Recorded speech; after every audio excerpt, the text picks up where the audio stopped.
Chers collègues,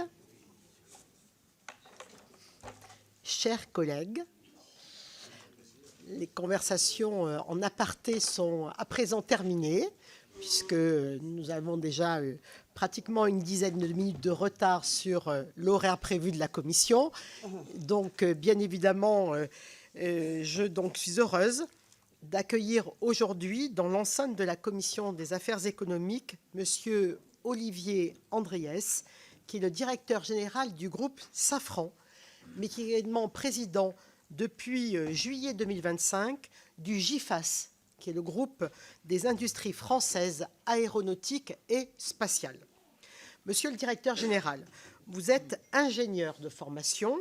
À l'exception de quelques années passées au ministère de l'économie, vous avez effectué toute votre carrière dans l'industrie aéronautique, chez Matra, Airbus, EADS et enfin aujourd'hui chez Safran, que vous dirigez depuis maintenant 5 ans. Or, au cours de ces 5 dernières années, le contexte dans lequel évolue l'industrie aéronautique a profondément changé avec les crises sanitaires, énergétiques, le retour de la guerre en Europe et, plus globalement, la montée des tensions géopolitiques et économiques, sans oublier la mise en place de réglementations visant à réduire l'empreinte carbone de l'aviation et de l'industrie. Malgré ces turbulences, et à certains égards grâce à elles, l'industrie aéronautique française, qui est un des fleurons de l'industrie française, se porte bien, comme nous avions pu d'ailleurs le constater avec satisfaction lors du déplacement de notre commission au Salon du Bourget en juin dernier. Safran ne fait pas exception. Fort de près de 100 000 collaborateurs dans le monde, dont la moitié en France, le groupe affiche de solides performances dans l'aviation civile comme dans celle de la défense. En ce qui concerne l'aviation commerciale, grâce à la reprise vigoureuse de la hausse du trafic aérien mondial après le trou d'air du Covid, votre carnet de commandes est plein, notamment pour votre grand succès, le moteur LEAP. Vous nous raconterez cette success story et les enjeux de montée en cadence qu'elle induit et nous exposerez vos perspectives de croissance pour les mois et les années à venir. Nous avons en tout cas été très impressionnés par la visite de votre usine nacelle à Casablanca, lorsque, avec la délégation de la Commission des affaires économiques, nous y sommes rendus au mois de septembre dernier. Parallèlement, Safran travaille au développement de solutions décarbonées pour l'aviation. Quels horizons ouvre pour le secteur le moteur électrique que Safran a été le premier à certifier pour l'aviation commerciale? Sur quelles autres solutions de décarbonation misez-vous? Safran poursuit également la diversification de ses activités. Je pense à la récente acquisition de Collins Aerospace, spécialisée dans les commandes de vol. Comment cela se traduit-il dans votre stratégie et dans votre organisation industrielle? En ce qui concerne le volet défense, la guerre en Ukraine et la hausse des budgets militaires français et européens ont dopé les commandes, avec là aussi des enjeux de montée en cadence. Quelles sont vos priorités de développement dans ce secteur? Comment vous positionnez-vous par rapport aux enjeux de souveraineté? En particulier, pensez-vous que l'Europe devrait fixer des quotas d'achat de matériel militaire européen par les États membres? À cet égard, je ne peux pas ne pas vous interroger sur l'avenir du programme SCAF, qui semble de plus en plus incertain. Plus largement, même si l'aéronautique a été épargnée par les tarifs Trump, les tensions géopolitiques impactent-elles votre activité aux États-Unis, comme d'ailleurs partout dans le monde? Qu'en est-il, par exemple, de vos perspectives en Inde, qui a choisi Safran pour co-développer le moteur de son futur avion de combat? Je souhaiterais pour finir vous interroger sur la question de la réindustrialisation. Alors que des fermetures d'usines se multiplient en France, Safran a confirmé l'implantation à Rennes d'une usine dopage de turbines qui devrait à terme créer quelques 500 emplois et annoncer la création dans l'Ain d'un nouveau site de production de freins carbone avec à la clé une centaine d'emplois à l'horizon 2030. Au-delà du patriotisme économique dont vous vous revendiquez, sur quels facteurs faudrait-il, selon vous, travailler pour renforcer l'attractivité industrielle française?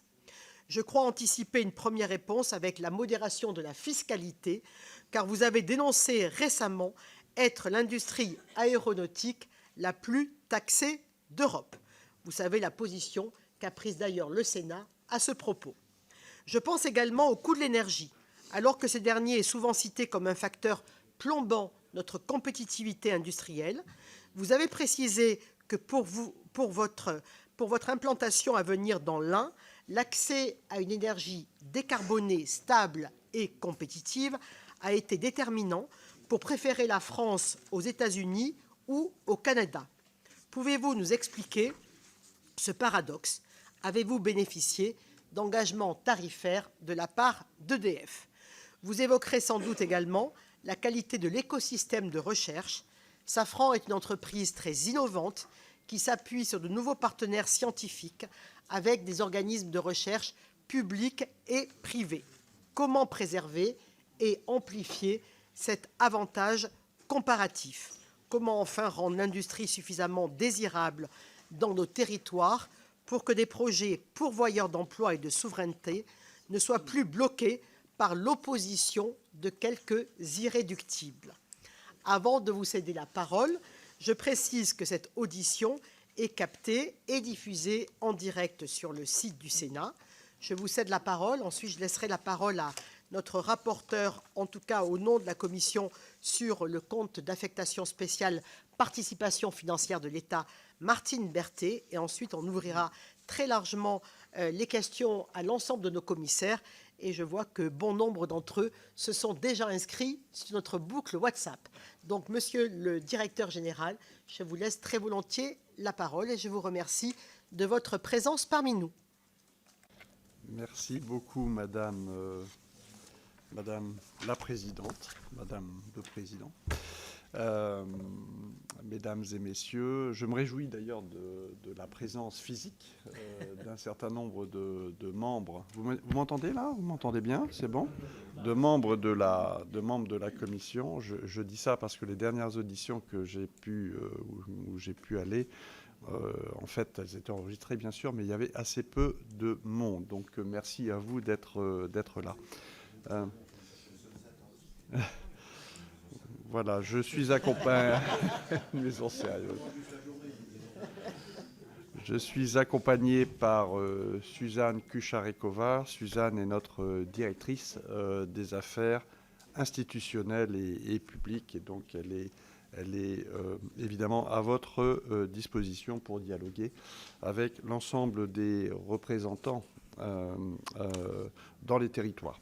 Alors, quelques mots de Safran. Vous avez posé évidemment de très nombreuses questions. Le premier point sur lequel je voudrais insister, c'est que Safran, c'est un équipementier aéronautique critique. Nous sommes positionnés sur des équipements qui sont critiques, notamment pour la sécurité des vols, avec des racines technologiques profondes. C'est notre modèle économique. Et nous sommes un leader mondial qui est reconnu dans nos 5 domaines d'activité qui sont la propulsion, j'y reviendrai bien sûr, les moteurs. C'est le cœur de notre activité. Ce que nous appelons les équipements aéronautiques critiques, parmi lesquels on trouve les trains d'atterrissage, les nacelles, les systèmes électriques, les intérieurs. Ce qu'on appelle les intérieurs d'avion, ce sont les sièges, ce sont les équipements de cabine, les équipements de défense, j'y reviendrai, et puis le spatial aussi, à la fois avec des activités directes d'équipementier spatial, mais aussi à travers notre participation dans Ariane Group. Nous sommes coactionnaires d'Ariane Group avec Airbus. Ariane Group est une entreprise qui est détenue à 50% par Safran et à 50% par Airbus. Ça, c'est le résultat d'une opération qui a été faite en 2014. Face à la compétition de SpaceX, nous avons décidé en fait de nous intégrer verticalement entre l'activité lanceur qui était celle d'Airbus et l'activité de propulsion spatiale qui était la nôtre. Nous sommes dans nos différents domaines d'activité, ça fait partie de notre modèle, on est premier ou on est numéro 1 ou numéro 2 mondial. Voilà, on est numéro 1 ou numéro 2 mondial. Être le numéro 5, le numéro 6, le numéro 7, ça ne nous intéresse pas. On veut avoir des positions sur le podium. Ce leadership, c'est le fruit de l'histoire. Une époque, un moment très très important de notre histoire, c'est 1973-1974. À l'époque, avant cela, Safran, qui s'appelait SNECMA, Société nationale d'études et de construction de moteurs d'avion, était une entreprise nationalisée en fait, donc détenue par l'État, qui travaillait essentiellement dans le domaine militaire et qui donc développait et produisait des moteurs d'avions de combat pour les forces françaises. Et donc nous étions le motoriste de Dassault. Voilà. Et en fait, le dirigeant de l'époque a eu cette vision fondatrice, en fait, et extraordinaire de dire que la seule manière pour nous de prospérer était également de rentrer dans le domaine civil. Et donc, à l'époque, Airbus n'existait pas. À l'époque, les grands avionneurs mondiaux s'appelaient Boeing, s'appelaient Lockheed et s'appelaient McDonnell Douglas. Donc, ils étaient tous les trois américains. Même si, côté français, on avait fait la Caravelle et qu'on était content d'avoir fait la Caravelle. Mais Airbus n'existait pas.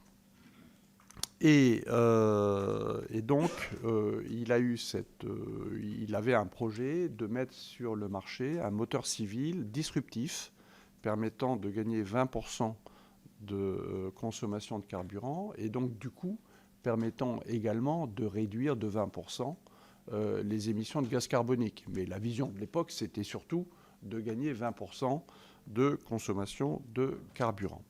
Et donc, il a noué, en fait, il est allé voir le patron de General Electric. Et donc, vous voyez, la SNECMA était un petit SNECMA. Il est allé voir le patron du plus grand conglomérat industriel mondial, qui était aussi un motoriste. Et il a proposé donc un partenariat transatlantique pour développer ce moteur disruptif. Alors, à l'époque, General Electric n'était pas le leader dans le domaine des moteurs d'avion. Le leader, c'était une autre société américaine qui s'appelait Pratt & Whitney. Il aurait pu aller voir Rolls-Royce, c'était le motoriste britannique, mais à l'époque, Rolls-Royce était en faillite en 1971, et donc il n'était pas ouvert à l'idée d'investir de l'argent pour développer un nouveau moteur. Voilà, donc il y a eu une bonne relation entre les deux personnes. Le sujet a été bloqué à l'époque par le Pentagone, qui considérait qu'on ne pouvait pas travailler avec les Français sur un domaine un domaine de souveraineté, en fait, et un domaine très sensible. Et le sujet est remonté au niveau des présidents. Et il a été débloqué entre Georges Pompidou et Richard Nixon. Donc moi, j'ai dans mon bureau, si vous voulez, une photo de Pompidou qui serre la main de Nixon au sommet de Reykjavik. Ils ont discuté d'un certain nombre de choses, mais notamment, ils ont lancé le partenariat transatlantique entre SNECMA, donc Safran aujourd'hui, et GE. Voilà.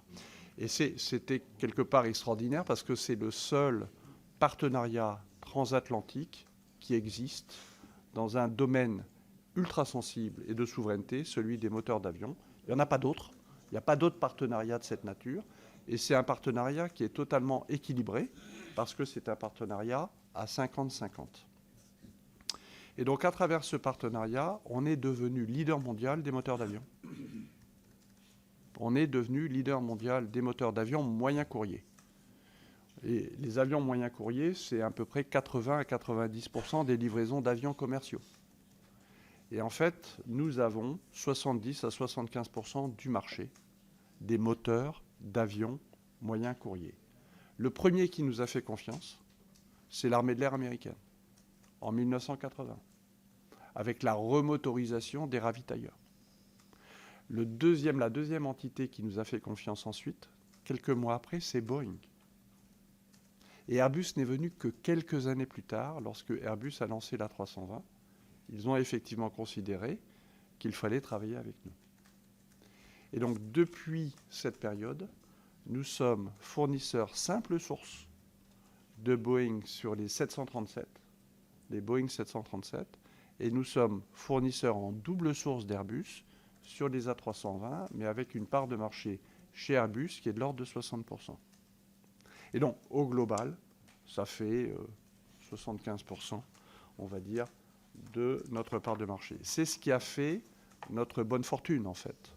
C'est ce mouvement qui a fait de nous ce leader mondial. Et on est, depuis 50 ans, puisqu'on a fêté en 2024 le 50e anniversaire de ce partenariat, évidemment, il a fallu toujours rester au niveau. Donc pour nous, ça a été aussi, un bon moyen de rester au meilleur niveau de performance opérationnelle. Et en fait, le CFM 56, c'est le moteur dont il s'agit, est considéré comme le benchmark en termes de fiabilité, de durabilité, etc. Il a donné satisfaction à toutes les compagnies aériennes du monde. Il y a un avion qui décolle toutes les 2 secondes avec nos moteurs, dans le monde. En 2010, on a décidé de renouveler ce partenariat en lançant un moteur de nouvelle génération qu'on appelle le LEAP, faisant 15% d'économie de carburant par rapport au moteur précédent, le CFM 56, et on a répété l'histoire. C'est-à-dire que Boeing nous a fait confiance en simple source, Airbus nous a sélectionné en double source, mais on se retrouve avec le moteur LEAP avec à peu près 60% de part de marché chez Airbus. Et il y a un troisième joueur qui nous a sélectionné aussi, c'est l'avionneur chinois, Comac, qui a décidé de lancer un avion moyen courrier qui s'appelle le C919 et qui est également motorisé par le LEAP en simple source. Cette position dans les moteurs d'avion nous a permis en fait de consolider une base industrielle française dans le domaine des équipements aéronautiques et en fait de consolider, quand je dis consolider, par des rachats en fait. Et donc nous avons été amenés à racheter en fait un certain nombre de grands noms de l'histoire française de l'aéronautique qui, à un moment ou à un autre de leur histoire, se sont retrouvés en difficulté. Et donc on a consolidé autour de nous des grands noms. Alors on avait déjà commencé avant 70, depuis la Deuxième Guerre mondiale, des grands noms comme par exemple Bugatti, Messier Bugatti, comme Hispano-Suiza, c'est des grands noms. Bien sûr, qui sont dans le groupe depuis très longtemps, mais également Turbomeca, leader mondial des moteurs d'hélicoptères, Apo, leader mondial des moteurs d'hélicoptères, Labinal, leader mondial des câblages d'avions, et puis plus récemment Sagem, qui à un moment donné était en grande difficulté. Et c'est au moment de la fusion de Sagem et de Snecma, il y a tout juste 20 ans, que l'on a renommé le groupe Safran. Voilà. Et puis, plus récemment, Zodiac, que nous avons racheté en 2018. Et donc, ce faisant, on a constitué en fait un spectre d'activités dans le domaine des équipements critiques de l'avion. Quand je dis équipement critique, ça veut dire que les barrières d'entrée technologiques sont très élevées. On est très peu de joueurs dans le monde, moins de 5 joueurs, on les compte sur les doigts de la main, dans chacun des domaines.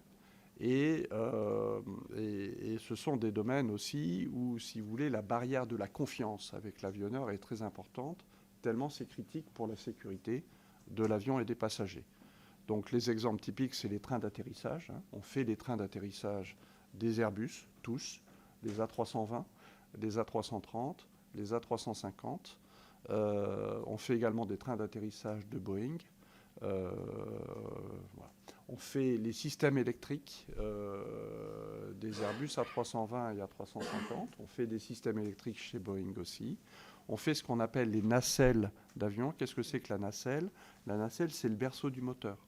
C'est ce qui entoure le moteur. Ce n'est pas juste quelque chose qui entoure le moteur.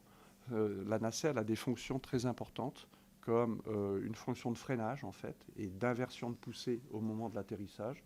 Donc c'est absolument critique pour la sécurité des vols. Elle a une fonction également d'absorption acoustique pour protéger, pour modérer l'acoustique des moteurs. Elle a également une fonction aérodynamique. Voilà. Et donc, on est également leader mondial, ça c'est Zodiac qui nous l'apporte, dans le domaine des systèmes de sécurité, notamment les toboggans d'évacuation. On est leader mondial des toboggans d'évacuation. On espère évidemment que ces toboggans ne servent pas, mais bon, le jour où ça sert, on est bien content de les avoir. Et on fait ça notamment aussi en France et aux États-Unis. Et moi, je me souviens d'avoir visité notre usine dans New Jersey, qui fait notamment les toboggans d'évacuation des A320. Et on voit des images, vous savez, de cet A320 qui est tombé qui a améri sur l'Hudson River. Et on voit cette belle image du film aussi, où on voit tous les passagers qui sont sur les 2 toboggans d'évacuation. Et je peux vous dire que c'est une vraie fierté, en fait, pour nos équipes, de se dire qu'elles travaillent, en fait, pour la sécurité des passagers. Voilà. Du coup, nous sommes très présents géographiquement sur le territoire métropolitain. Ça, c'est le résultat de l'ensemble de nos acquisitions. On est le premier employeur industriel dans une vingtaine de départements. Donc on est un petit peu différent d'Airbus. Airbus a quelques sites, évidemment, en France, essentiellement à Toulouse, mais également à Nantes, un site dans le Nord. Nous sommes très, très maillés. On a 80 sites de production en France. Et donc, dans les départements, on est souvent, effectivement, le premier employeur industriel.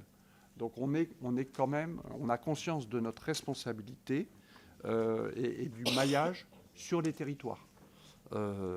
Et donc, on fait vivre de nombreux bassins d'emploi dans nos territoires. Voilà, comme Pau, on a 3000 personnes, comme Montluçon, 1400 personnes, comme Issoudun, 1500 personnes, Fougères, 1000 personnes, etc., etc., etc.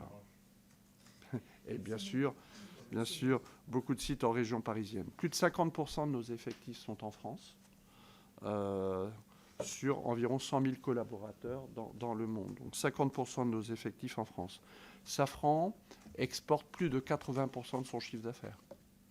80% du chiffre d'affaires, c'est de l'export, c'est hors France. 50% de nos effectifs sont en France et 90% de notre effort de recherche et de développement est en France. Je reviendrai là-dessus. Ça, c'est important. 90% de nos efforts de recherche et de développement, c'est sur le territoire français. Donc, vous voyez, nous sommes un groupe mondial. On est très présent dans d'autres plaques géographiques. On a 25% de nos effectifs en Amérique du Nord, mais c'est ce qui nous permet d'alimenter des clients nord-américains, comme Boeing ou d'autres clients, y compris dans le domaine de la défense.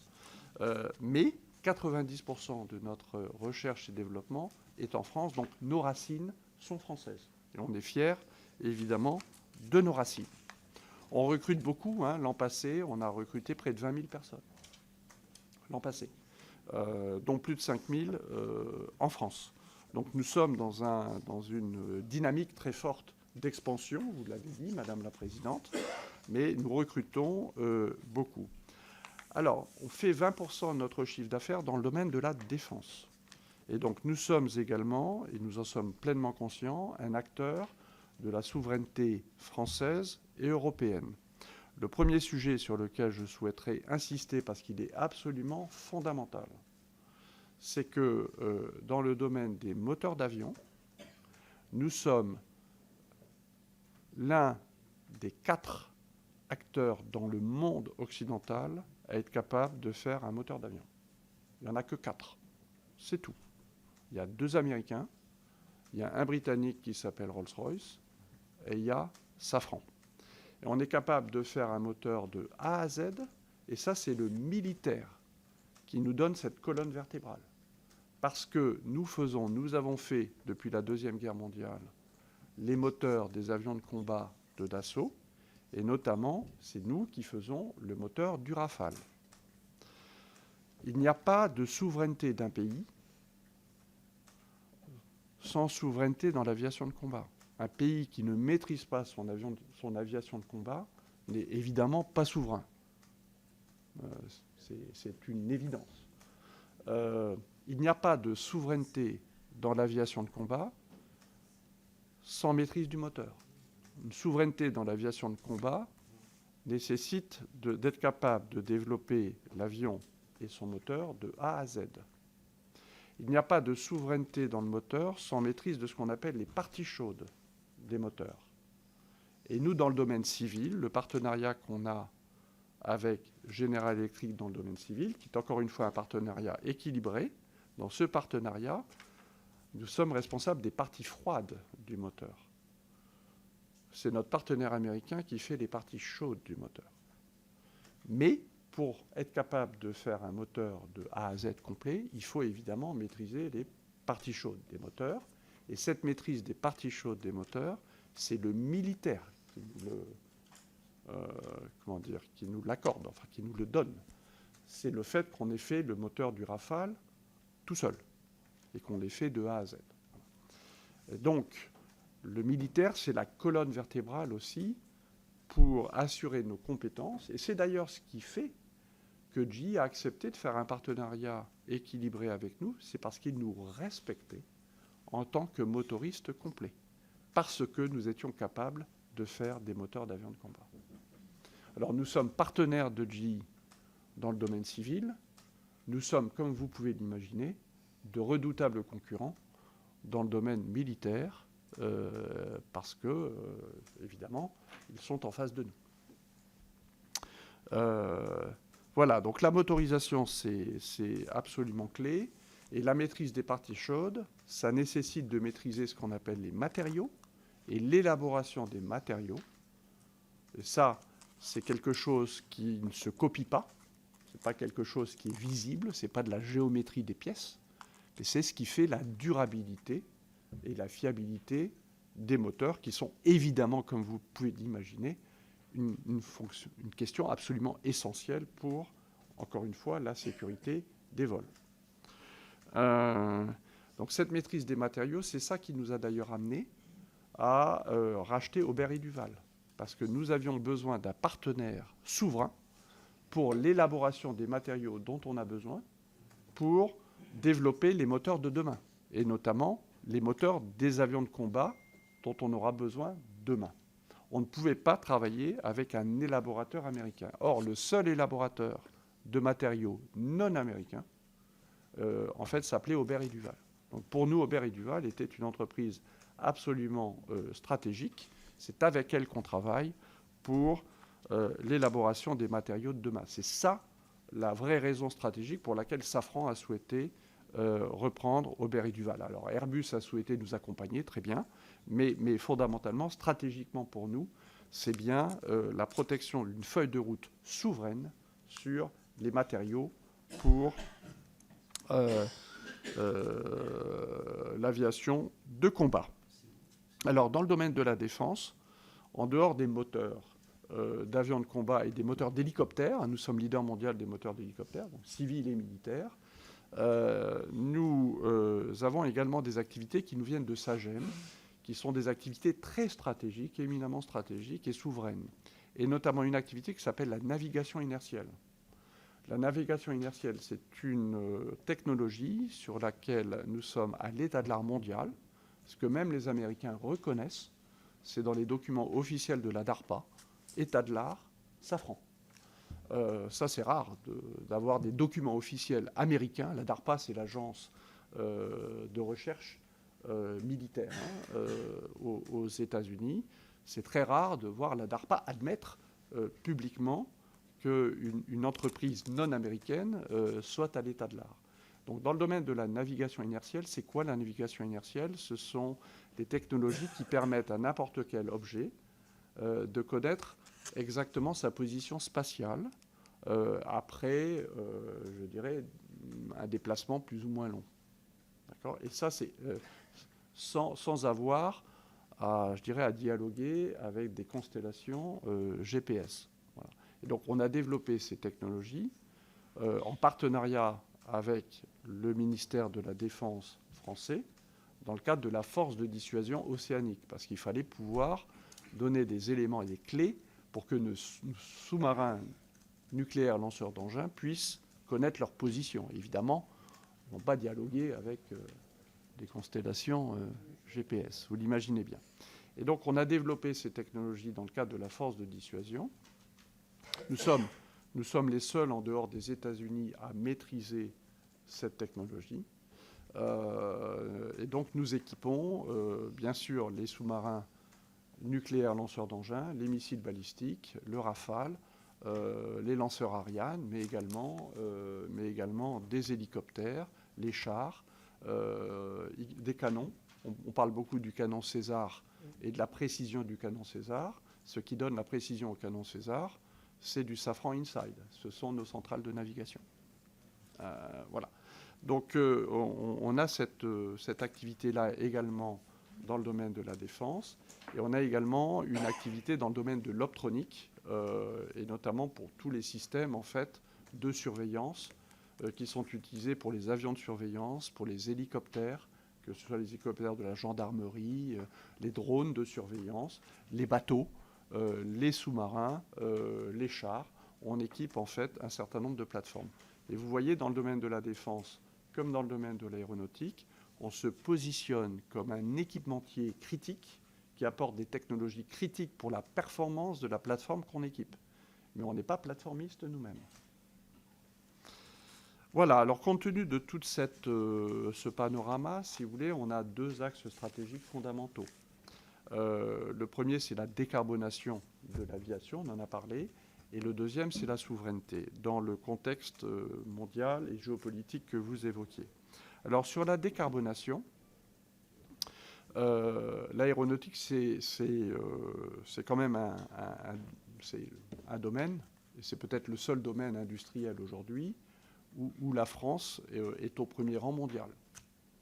Elle a un avionneur qui est leader mondial, qui s'appelle Airbus.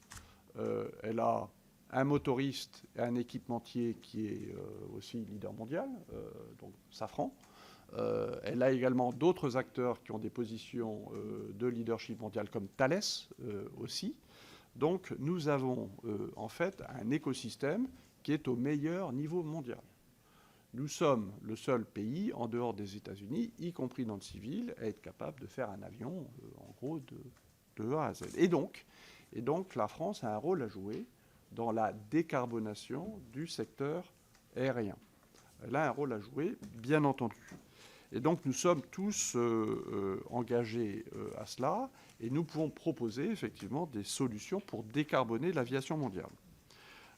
Si on arrivait à décarboner, on a l'ambition d'arriver à une sorte de neutralité carbone à l'horizon 2050. C'est très ambitieux. Ce n'est pas totalement surréaliste, mais c'est très ambitieux.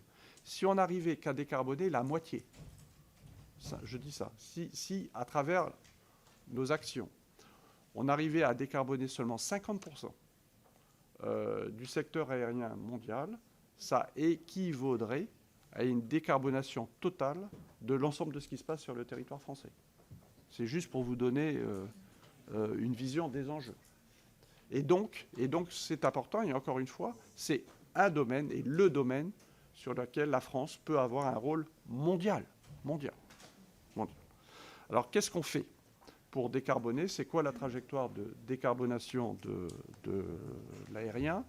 C'est d'abord de travailler sur la sobriété et sur la technologie. Ça, c'est la technologie. Parce que la meilleure énergie décarbonée, fondamentalement, c'est celle qu'on ne consomme pas. Voilà, c'est une évidence, mais je crois que c'est important de revenir à des évidences. Et donc, nous sommes engagés. Le grand mouvement qui se passera dans les années qui viennent, c'est le prochain avion moyen courrier qui va être lancé par Airbus et par Boeing autour de 2030. Je ne sais pas vous donner la date exacte, mais ça sera autour de 2030. Airbus va lancer le successeur de l'A320 et Boeing va lancer le successeur du 737. Et ça, c'est évidemment le grand mouvement stratégique pour plusieurs raisons. La première raison, c'est que c'est le grand mouvement stratégique qui se passera dans les 20 ou 30 ans. Et comme ces nouveaux avions moyens courriers auront, je dirais, un objectif de réduction de gaz, enfin de réduction de consommation de carburant et donc d'émissions de gaz carbonique, parce que l'économie et l'écologie vont ensemble en fait. C'est la grande étape que l'on franchira pour la trajectoire de décarbonation à l'horizon 2050. C'est donc les nouveaux moyens courriers qui seront lancés par Airbus et par Boeing. Et donc l'ambition, c'est d'aller 2 fois plus vite que ce qu'on a fait dans le passé. C'est considérable en fait, hein, parce qu'on n'a pas chômé dans le passé. Depuis 50 ans, il y a eu beaucoup on gagnait à peu près 1% par an, en moyenne. Et là, on veut aller 2 fois plus vite. Et donc c'est pour ça que, alors même que les avions de la génération actuelle ont été lancés finalement et sont rentrés en service autour de 2015, hein, la 320 Neo d'Airbus, il est rentré en service en 2015, et le 737 MAX de Boeing, il est rentré en service en 2016. Donc ça fait à peine 10 ans. Et on pense déjà à la suite, donc on va 2 fois plus vite. Et l'objectif, c'est d'aller chercher du 25 ou 30% d'économie de carburant par rapport aux avions d'aujourd'hui, qui sont quand même l'état de l'art. Et donc là, le motoriste apportera sa contribution, qui sera probablement la contribution principale. L'avionneur va apporter sa contribution en travaillant sur l'aérodynamique de la voilure. Et puis les équipementiers vont travailler sur la masse et sur le poids, qui est l'ennemi dans l'aéronautique, de l'ensemble des équipements. Alors sur le moteur, nous avons décidé avec notre partenaire General Electric, précisément parce qu'on est leader, d'être les disrupteurs. Ce n'est pas habituel. En général, quand on est leader, on est très conservateur et on prend le risque de se faire, éventuellement, à un moment donné, challengé par un nouvel arrivant qui arrive avec un truc radicalement en rupture. Eh bien, nous avons décidé, précisément parce que nous sommes leader mondial, d'être nous-mêmes disrupteurs. Et donc, on a décidé de travailler et de développer donc un plan technologique sur ce qu'on appelle un moteur non caréné. Un moteur non caréné, donc il n'a plus la nacelle. Et donc ça permet en fait d'augmenter, de doubler le diamètre de ce qu'on appelle la soufflante du moteur. La soufflante, c'est le grand moulin qui est à l'avant du moteur. Et en augmentant significativement le diamètre de la soufflante, on améliore l'efficacité propulsive du moteur. Et donc, on diminue la consommation de carburant. Et donc, on a l'ambition d'aller chercher 20% d'économie de carburant avec ce moteur. À la fin des fins, le choix sera le choix de l'avionneur. De prendre cette technologie ou pas, ce sera le choix de l'avionneur. Donc, on est respectueux, évidemment, mais on est les seuls à aller aussi loin. Et aujourd'hui, on travaille évidemment de manière intime avec Airbus, qui est très intéressé par cette technologie de moteur non caréné. On dit moteur non caréné. Alors, c'est un plan technologique à ce stade, évidemment. On ne va pas complètement griller nos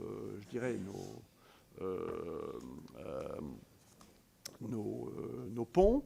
Et évidemment, on est prêt à tous les scénarios. C'est-à-dire qu'à la fin, si les avionneurs souhaitent aller sur des voies plus conservatives, on le respectera et on offrira évidemment un moteur qui sera plus traditionnel, qui pourra aller chercher du 10% de consommation, de gain de consommation de carburant, qui n'ira pas aussi loin dans l'innovation. À la fin des fins, ça sera le choix des avionneurs. En tout cas, on est les seuls au monde à travailler activement et intensément sur, je dirais, cette innovation de rupture. Voilà. L'autre voie donc ça c'est sur la partie technologique, on pense qu'on arrivera à faire à peu près 30% du chemin sur la sobriété et la technologie pour la feuille de route de décarbonation totale du secteur aérien. L'autre très grand contributeur, ce sont les carburants durables. Les carburants durables, il n'y a pas d'enjeu technique. Ça marche avec nos moteurs. Bon, ça peut marcher. c'est pas une grande difficulté technique. Le sujet, il est plutôt économique parce que les carburants durables, aujourd'hui, ce sont ce qu'on appelle les biocarburants qui ne doivent pas faire concurrence à l'agroalimentaire. Donc on va chercher, je dirais, soit la biomasse, soit on va recycler des huiles usagées, ce genre de choses. Et puis demain, c'est ce qu'on appellera les carburants de synthèse. Le problème, c'est le coût. C'est qu'aujourd'hui, il y a très peu d'offres. Comme il y a très peu d'offres, le coût des carburants durables, c'est à peu près 4 ou 5 fois le coût du kérosène. Et donc, ce qu'il faut, c'est arriver à stimuler, en fait, une augmentation de l'offre et une augmentation des capacités. Et ça, c'est dans la main des énergéticiens. Alors, l'Europe a pris une approche normative qui consiste à décréter qu'à l'horizon 2030, 6% du carburant utilisé par les compagnies volant en Europe doit être du carburant durable. Ce chiffre, ce mix, devant monter à 20% en 2035 avec une trajectoire d'augmentation progressive. Et l'Europe a pris une approche normative. Les États-Unis ont pris une approche différente, une approche incitative, avec effectivement des financements, des subventions pour stimuler l'achat de carburants durables. Et c'était l'un des objets de l'Inflation Reduction Act, l'IRA, qui avait été mis en place par M. Biden. Bon. Voilà. Donc les carburants durables, c'est l'autre grand levier pour la décarbonation. L'hydrogène, c'est plutôt pour le 22e siècle, dans l'aéronautique. Voilà. Évidemment, l'hydrogène, c'est séduisant, vous le savez. Forcément, c'est séduisant parce que par définition, il n'y a pas de carbone dans l'hydrogène. Les moteurs thermiques que nous développons peuvent tout à fait fonctionner à l'hydrogène. Donc le challenge technique, il n'est pas là du tout. Le challenge technique, il est lié au fait que l'hydrogène pour l'aérien, ça ne peut être que de l'hydrogène liquide. Et même l'hydrogène liquide, il a un volume qui est 4 fois supérieur à celui du kérosène pour faire en gros le même job, pour faire le même travail. Et donc on tombe très vite sur des limitations fortes qui sont parce qu'un avion, il doit être léger bien sûr, mais il doit être aussi aérodynamique. Donc si vous construisez une baleine, il y aura beaucoup de traînées et l'avion ne pourra pas aller très loin. Donc il y a un sujet très vite de limitation qui est lié à de la physique, tout simplement. Et donc ce n'est pas une solution pour les avions long courriers, ce n'est même pas une solution pour les avions moyens courriers, c'est peut-être une solution pour des avions plus petits, de l'ordre de moins de 100 places, peut-être. Mais ça pose un autre sujet, c'est aussi le sujet de l'écosystème, parce que l'hydrogène liquide, c'est de l'hydrogène à moins 273 degrés, et donc il faut des installations spécifiques dans tous les aéroports, et ça, c'est des dizaines, des centaines de milliards d'euros d'investissement. Donc, en fait, quand vous réfléchissez, vous ne pouvez avoir une trajectoire de décarbonation que si vous prenez en compte aussi une évolution de l'écosystème. Et donc, vous ne pouvez pas uniquement bâtir des idées sur des choses qui ne sont pas compatibles avec l'écosystème d'aujourd'hui, tout simplement. Voilà, donc l'hydrogène, oui, c'est séduisant, on y travaille d'ailleurs, mais c'est quand même plutôt pour le 22e siècle. Voilà, alors pourquoi c'est toujours sur décarbonation? On revient aussi à notre relation avec l'État. Il y a deux éléments qui sont très importants parce que toutes les cartes vont être battues à l'horizon 2030. Toutes les cartes vont être battues. C'est-à-dire toutes les positions qu'on a sur les avions d'aujourd'hui vont être rechallengées. D'accord? Et donc pour nous, Safran, l'enjeu, c'est de maintenir les positions qu'on a, notamment sur les appareils Airbus. Parce que si on perd ces positions, c'est le futur de tel ou tel site sur tel ou tel territoire qui est en jeu. Tout simplement parce qu'on est très émaillé. Encore une fois, par exemple, les trains d'atterrissage des A320, on les fait à Bidos. Bidos, c'est en face d'Oloron-Sainte-Marie, c'est 1000 personnes, c'est la vie économique, je dirais, de Laurent-Sainte-Marie. C'est tout simplement ça qui est en jeu derrière. Et donc, évidemment, nous, on veut se mettre en situation d'être capable d'offrir la meilleure offre aux avionneurs à l'horizon 2030. Et ça suppose une intensification très forte de notre effort de recherche et sur le territoire français. Et ça suppose aussi de travailler la compétitivité, je dirais, coût. La compétitivité coût. Voilà. Et donc, comme on est face à un effort, une intensification de notre effort de R&T, c'est vrai qu'en 2020, on a discuté avec l'État et puis il y avait un accord autour de ce qu'on appelle le CORAC. Le CORAC, c'est le comité, je dirais, entre l'État et nous sur la recherche dans l'aéronautique civile, hein, CORAC. Et c'est au cœur de l'ambition française de décarboner l'aviation. L'engagement initial de l'État, c'était de financer l'ensemble du secteur, l'ensemble de la filière aéronautique. Pas simplement les grands donneurs d'ordre, parce qu'on doit ruisseler. On ruisselle, on a un objectif de ruisseler. Et la filière aéronautique, c'est probablement, enfin je pense, c'est la filière qui est la plus solidaire. Quand je regarde avec d'autres filières industrielles, notre filière est très solidaire entre les grands maîtres d'œuvre, ce qu'on appelle les entreprises de taille intermédiaire, les PME, les start-up, on est très solidaires. Et donc, ce financement, ce soutien qu'on a de l'État pour cette intensification du travail de décarbonation de l'aviation, on le ruisselle, en fait. Il y a à peu près 30% des fonds qui sont ruisselés vers les PME. Et donc ce CORAC, malheureusement, il a fait les frais en 2023, je dirais, de coupes budgétaires après les élections présidentielles. Et le président de la République s'est engagé à 2 reprises à maintenir un niveau de 300 millions par an jusqu'en 2027. Il l'a dit en 2023 et il l'a répété en 2025. Donc c'est un engagement du président de la République de soutenir cet effort de décarbonation de l'industrie aéronautique, encore une fois, à l'échelle mondiale, à hauteur de 300 millions par an. Et j'espère évidemment que ces engagements seront tenus, parce que c'est un enjeu, encore une fois, qui dépasse les maîtres d'œuvre. C'est aussi un enjeu pour la filière aéronautique. Je souhaite aussi dire un mot du crédit d'impôt recherche, parce que c'est très important. Parce que je sais qu'il est régulièrement challengé ou remis en question. C'est vraiment un outil fondamental, le crédit d'impôt recherche. S'il n'y avait pas le crédit d'impôt recherche, en fait, les ingénieurs français seraient les ingénieurs les plus chers au monde en dehors des États-Unis. C'est aussi simple que ça. Alors, on est dans une situation qui est malheureusement scalée. C'est-à-dire que ce qui revient en salaire net à nos ingénieurs, typiquement, est inférieur à ce que reçoivent les ingénieurs allemands. Mais ce que ça nous coûte, à nous, entreprises, avec les charges sociales, fiscales, etc., ça nous coûte plus cher. Un ingénieur français nous coûte plus cher qu'un ingénieur allemand. Et en fait, c'est tout simplement...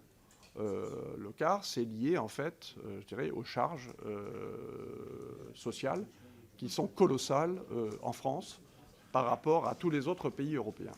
Et donc, le crédit d'impôt recherche, c'est ça qui nous permet, en fait, de maintenir en France une activité de recherche et de développement qui reste compétitive. Sans le crédit d'impôt recherche, on perd la compétitivité de nos activités de recherche et de développement en France. Et je dois insister sur le fait que le fait d'avoir des bureaux d'études en France, c'est aussi ça qui permet d'avoir des activités industrielles en France. Parce que si les bureaux d'études, on a besoin en fait d'une proximité entre nos concepteurs de produits et les producteurs qui vont devoir industrialiser les produits conçus dans les bureaux d'études et les mettre en production. Et donc la proximité est importante. Et donc, si un bureau d'études s'en va, en fait, plus rien n'attache, je dirais, l'activité industrielle. Donc, ce qui fait que nous, Safran, malgré le fait qu'on soit un groupe mondial et que l'essentiel de notre chiffre d'affaires se fasse hors de France, Le fait qu'on a encore 50% de nos effectifs qui sont en France, c'est très directement lié au fait que 90% de notre effort de recherche et de développement se fait en France. Et donc ces deux outils, le crédit d'impôt recherche et le CORAC, sont absolument fondamentaux. J'ai d'ailleurs, je pourrais vous la remettre, j'ai d'ailleurs cette petite fiche que je remettrai à votre rapporteur et qui est disponible, qui est une petite fiche qui se passe au niveau du GIFAS, que l'on a faite au niveau du secteur de l'aéronautique, secteur aéronautique français. Donc je donne les chiffres 2024. 2024, chiffre d'affaires de l'aéronautique française, environ 80 milliards de chiffre d'affaires. 78 pour être précis. 222 000 emplois directs. 222 000 emplois directs. 30 000 recrutements au cours de l'année 2024. Je pense que 2025, c'est pareil. Nous sommes le premier contributeur à l'excédent commercial français.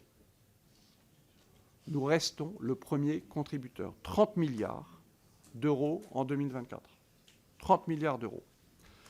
Quand on regarde les aides que l'on reçoit, d'accord, à travers le crédit d'impôt recherche et le CORAC, c'est environ 1 milliard d'euros pour la filière aéronautique. Donc là, je parle les grands maîtres d'œuvre, bien sûr, mais également l'ensemble des PME, etc.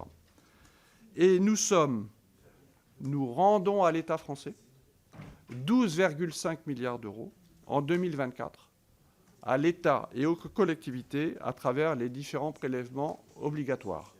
Donc on reçoit 1 milliard d'euros d'aide publique et nous restituons 12,5 milliards d'euros de prélèvements obligatoires à l'État et aux collectivités. C'est l'activité aéronautique et l'activité qui est la plus élevée, qui est la plus prélevée en valeur absolue. Alors vous allez me dire, c'est aussi une activité, un secteur industriel, parce que nous sommes aussi au cœur d'enjeux de souveraineté. Nous sommes très maillés sur le territoire, donc on a des activités sur le territoire français, mais du coup, nous sommes très, très, très prélevés. Voilà, nous sommes le secteur le plus prélevé. Voilà ce que je voulais vous dire et vous donner quand même ces chiffres, juste pour qu'on remette les choses au clair sur la table entre nous. J'ai quasiment terminé. On peut dire un mot de la défense, si vous voulez, parce qu'on n'en a pas beaucoup parlé. Donc la souveraineté, c'est évidemment le deuxième gros enjeu. Nous sommes très fiers d'être un acteur de souveraineté, bien sûr. Nous sommes conscients de nos responsabilités. Aujourd'hui, on est dans un contexte très dynamique dans le domaine de la défense, parce que les États européens ont décidé de passer globalement leur budget de défense de 2% du PIB à 3,5% du PIB. Donc vous voyez qu'il y a un effet très significatif d'accroissement des dépenses de défense en Europe.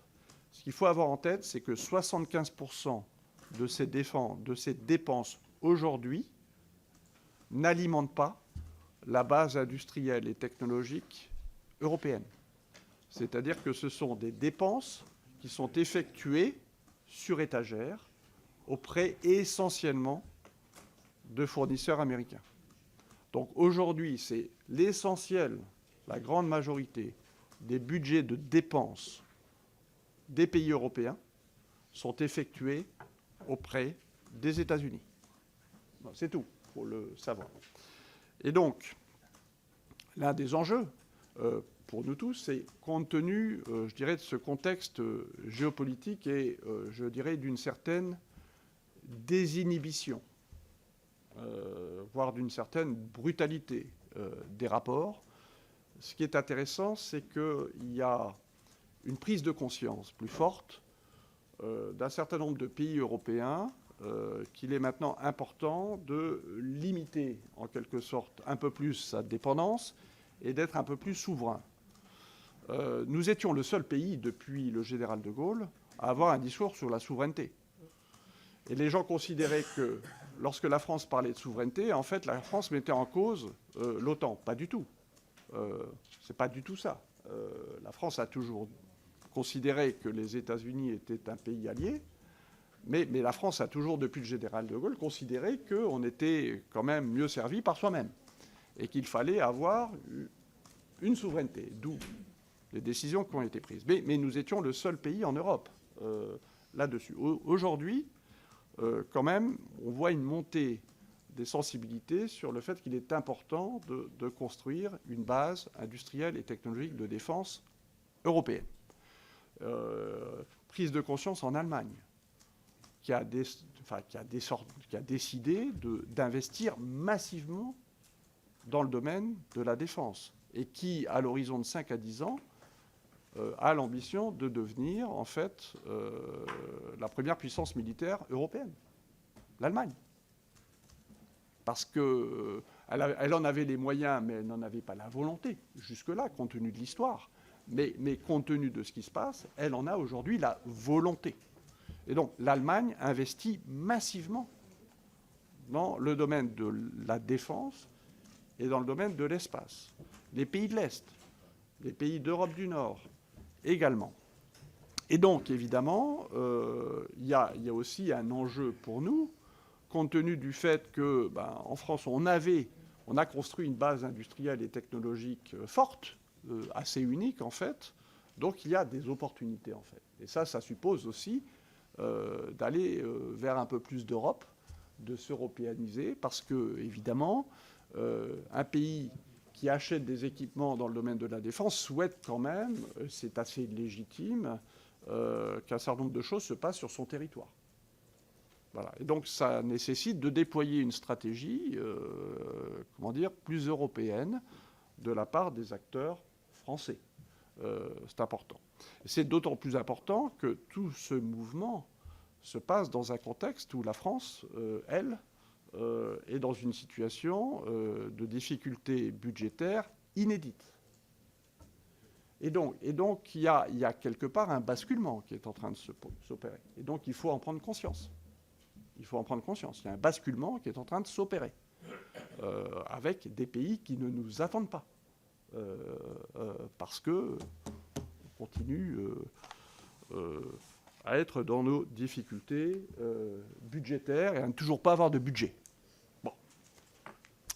Voilà, donc un enjeu de souveraineté, ça suppose, et on a remporté une première victoire. Donc là, le secteur aéronautique français a été à la manœuvre, mais la France a été à la manœuvre récemment en Europe avec le programme SAFE, qui est un programme de financement d'un certain nombre de projets par l'Europe. Alors, ce ne sont pas des montants colossaux, mais c'est une étape importante, parce que pour la première fois, l'Europe, c'est vraiment une première, l'Europe a accepté que dans les critères d'attribution des financements, il fallait que 65% du contenu soit européen et que l'autorité de conception soit européenne. On a beaucoup insisté sur l'autorité de conception européenne. Autrement dit, avant, ça reste encore assez largement le cas, l'Europe est ouverte à tous les vents. Et donc, effectivement, il y a quand même un lobby assez fort américain pour que ça reste comme ça. Mais pour la première fois, à travers le programme SAFE, l'Europe a mis en place des critères d'attribution qui sont des critères qui favorisent, en fait, l'Europe. Pas simplement sur le contenu, mais aussi l'autorité de conception. Parce que quand on parle de souveraineté, cette souveraineté, elle se décline sur deux niveaux. La souveraineté technologique, et ça, c'est l'autorité de conception.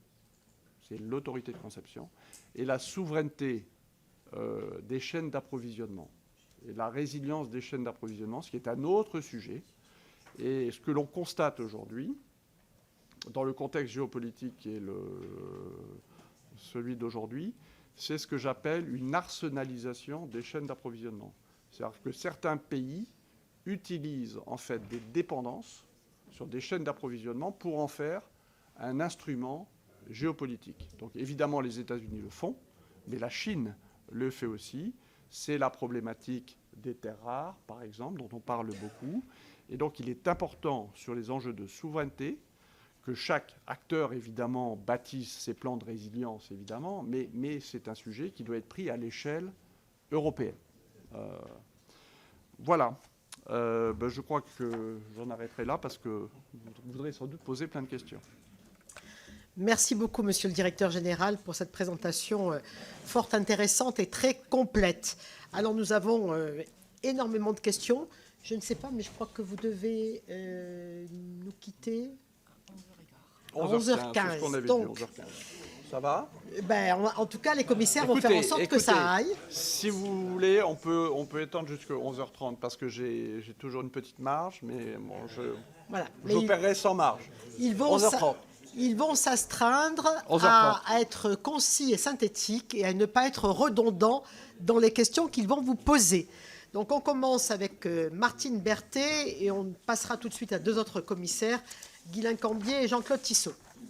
Merci Madame la Présidente. Monsieur le Directeur Général, je suis donc en effet rapporteur pour avis au nom de la Commission sur le compte d'affectation spéciale participation financière de l'État et j'aimerais à ce titre vous interroger sur les spécificités de l'industrie aéronautique qui justifient une intervention de l'État actionnaire. Il y a bien sûr, et vous venez d'en parler, un enjeu de souveraineté, notamment pour le volet défense. Pourriez-vous nous expliquer comment la qualité d'actionnaire de l'État lui permet ou non d'intervenir dans la stratégie de Safran, notamment pour adapter innovation et production aux nouveaux besoins définis pour nos armées ? Au-delà de cet aspect, sur le plan strictement économique, l'industrie aéronautique est une industrie où les investissements sont très longs à produire du rendement, je pense. Pourriez-vous nous expliquer très simplement si et pourquoi le soutien sur le long terme de l'État est indispensable pour assurer la viabilité de votre activité ?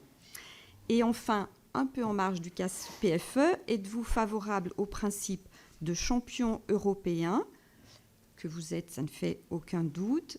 Vous venez de nous parler des questions de souveraineté et beaucoup commencent à évoquer ce principe d'un champion européen. Merci. Merci. Guylain Cambier. Merci Madame la Présidente, merci Monsieur le Directeur Général pour la clarté de votre exposé.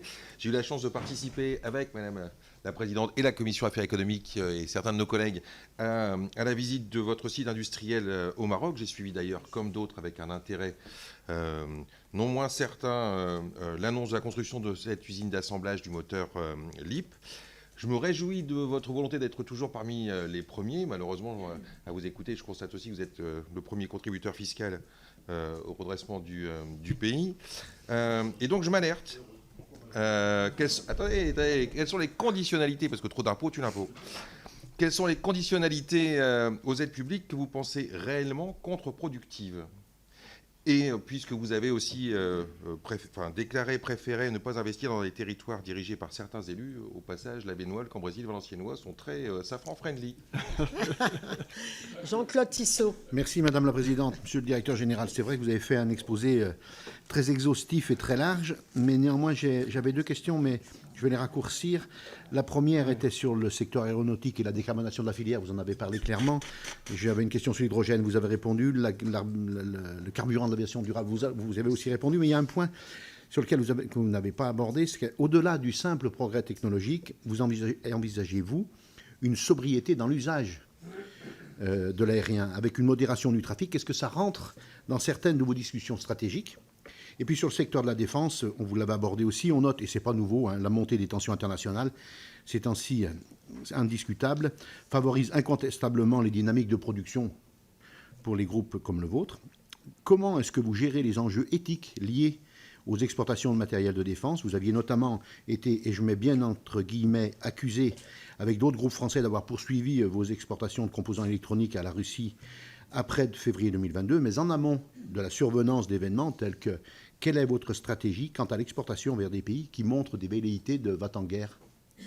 Merci. Merci, Monsieur le Directeur Général. Voilà, pour répondre à ces premières questions. Merci. Donc l'État est actionnaire de Safran. Il a une part au capital de 11 et quelques pourcents, 11,6%.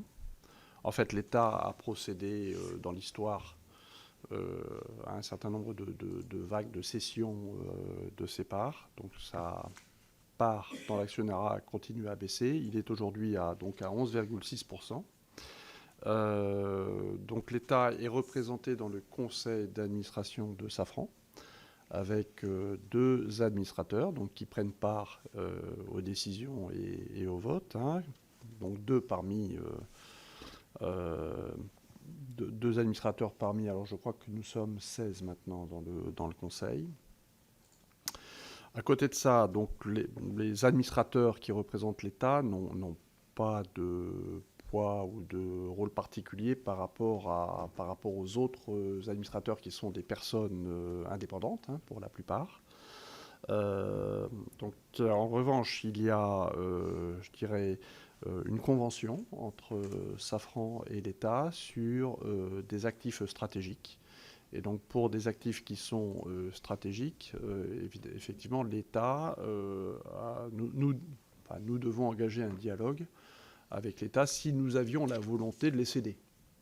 Et l'État devant approuver l'acquéreur, etc., ayant le pouvoir évidemment de bloquer une éventuelle cession d'actifs très stratégiques, voilà, qui sont des actifs liés aux enjeux de souveraineté et notamment à notre rôle dans la dissuasion. Ce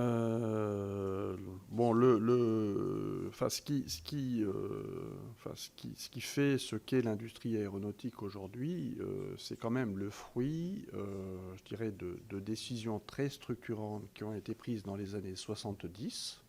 Moi, je me réfère toujours, je dirais, aux décisions du général de Gaulle et aux décisions de Georges Pompidou. C'est là que ça s'est structuré, en fait. C'est là que Airbus a été lancé, c'est là que CFM a été lancé, c'est à ce moment-là qu'Ariane a été lancé. Donc, pour moi, c'est le modèle. Voilà. Et en fait, il y a eu une continuité, et notamment sur les sujets d'aéronautique et de défense, évidemment. Et c'est ça qui fait aujourd'hui notre positionnement particulier et le fait que, par cette constance, en fait, une constance long terme.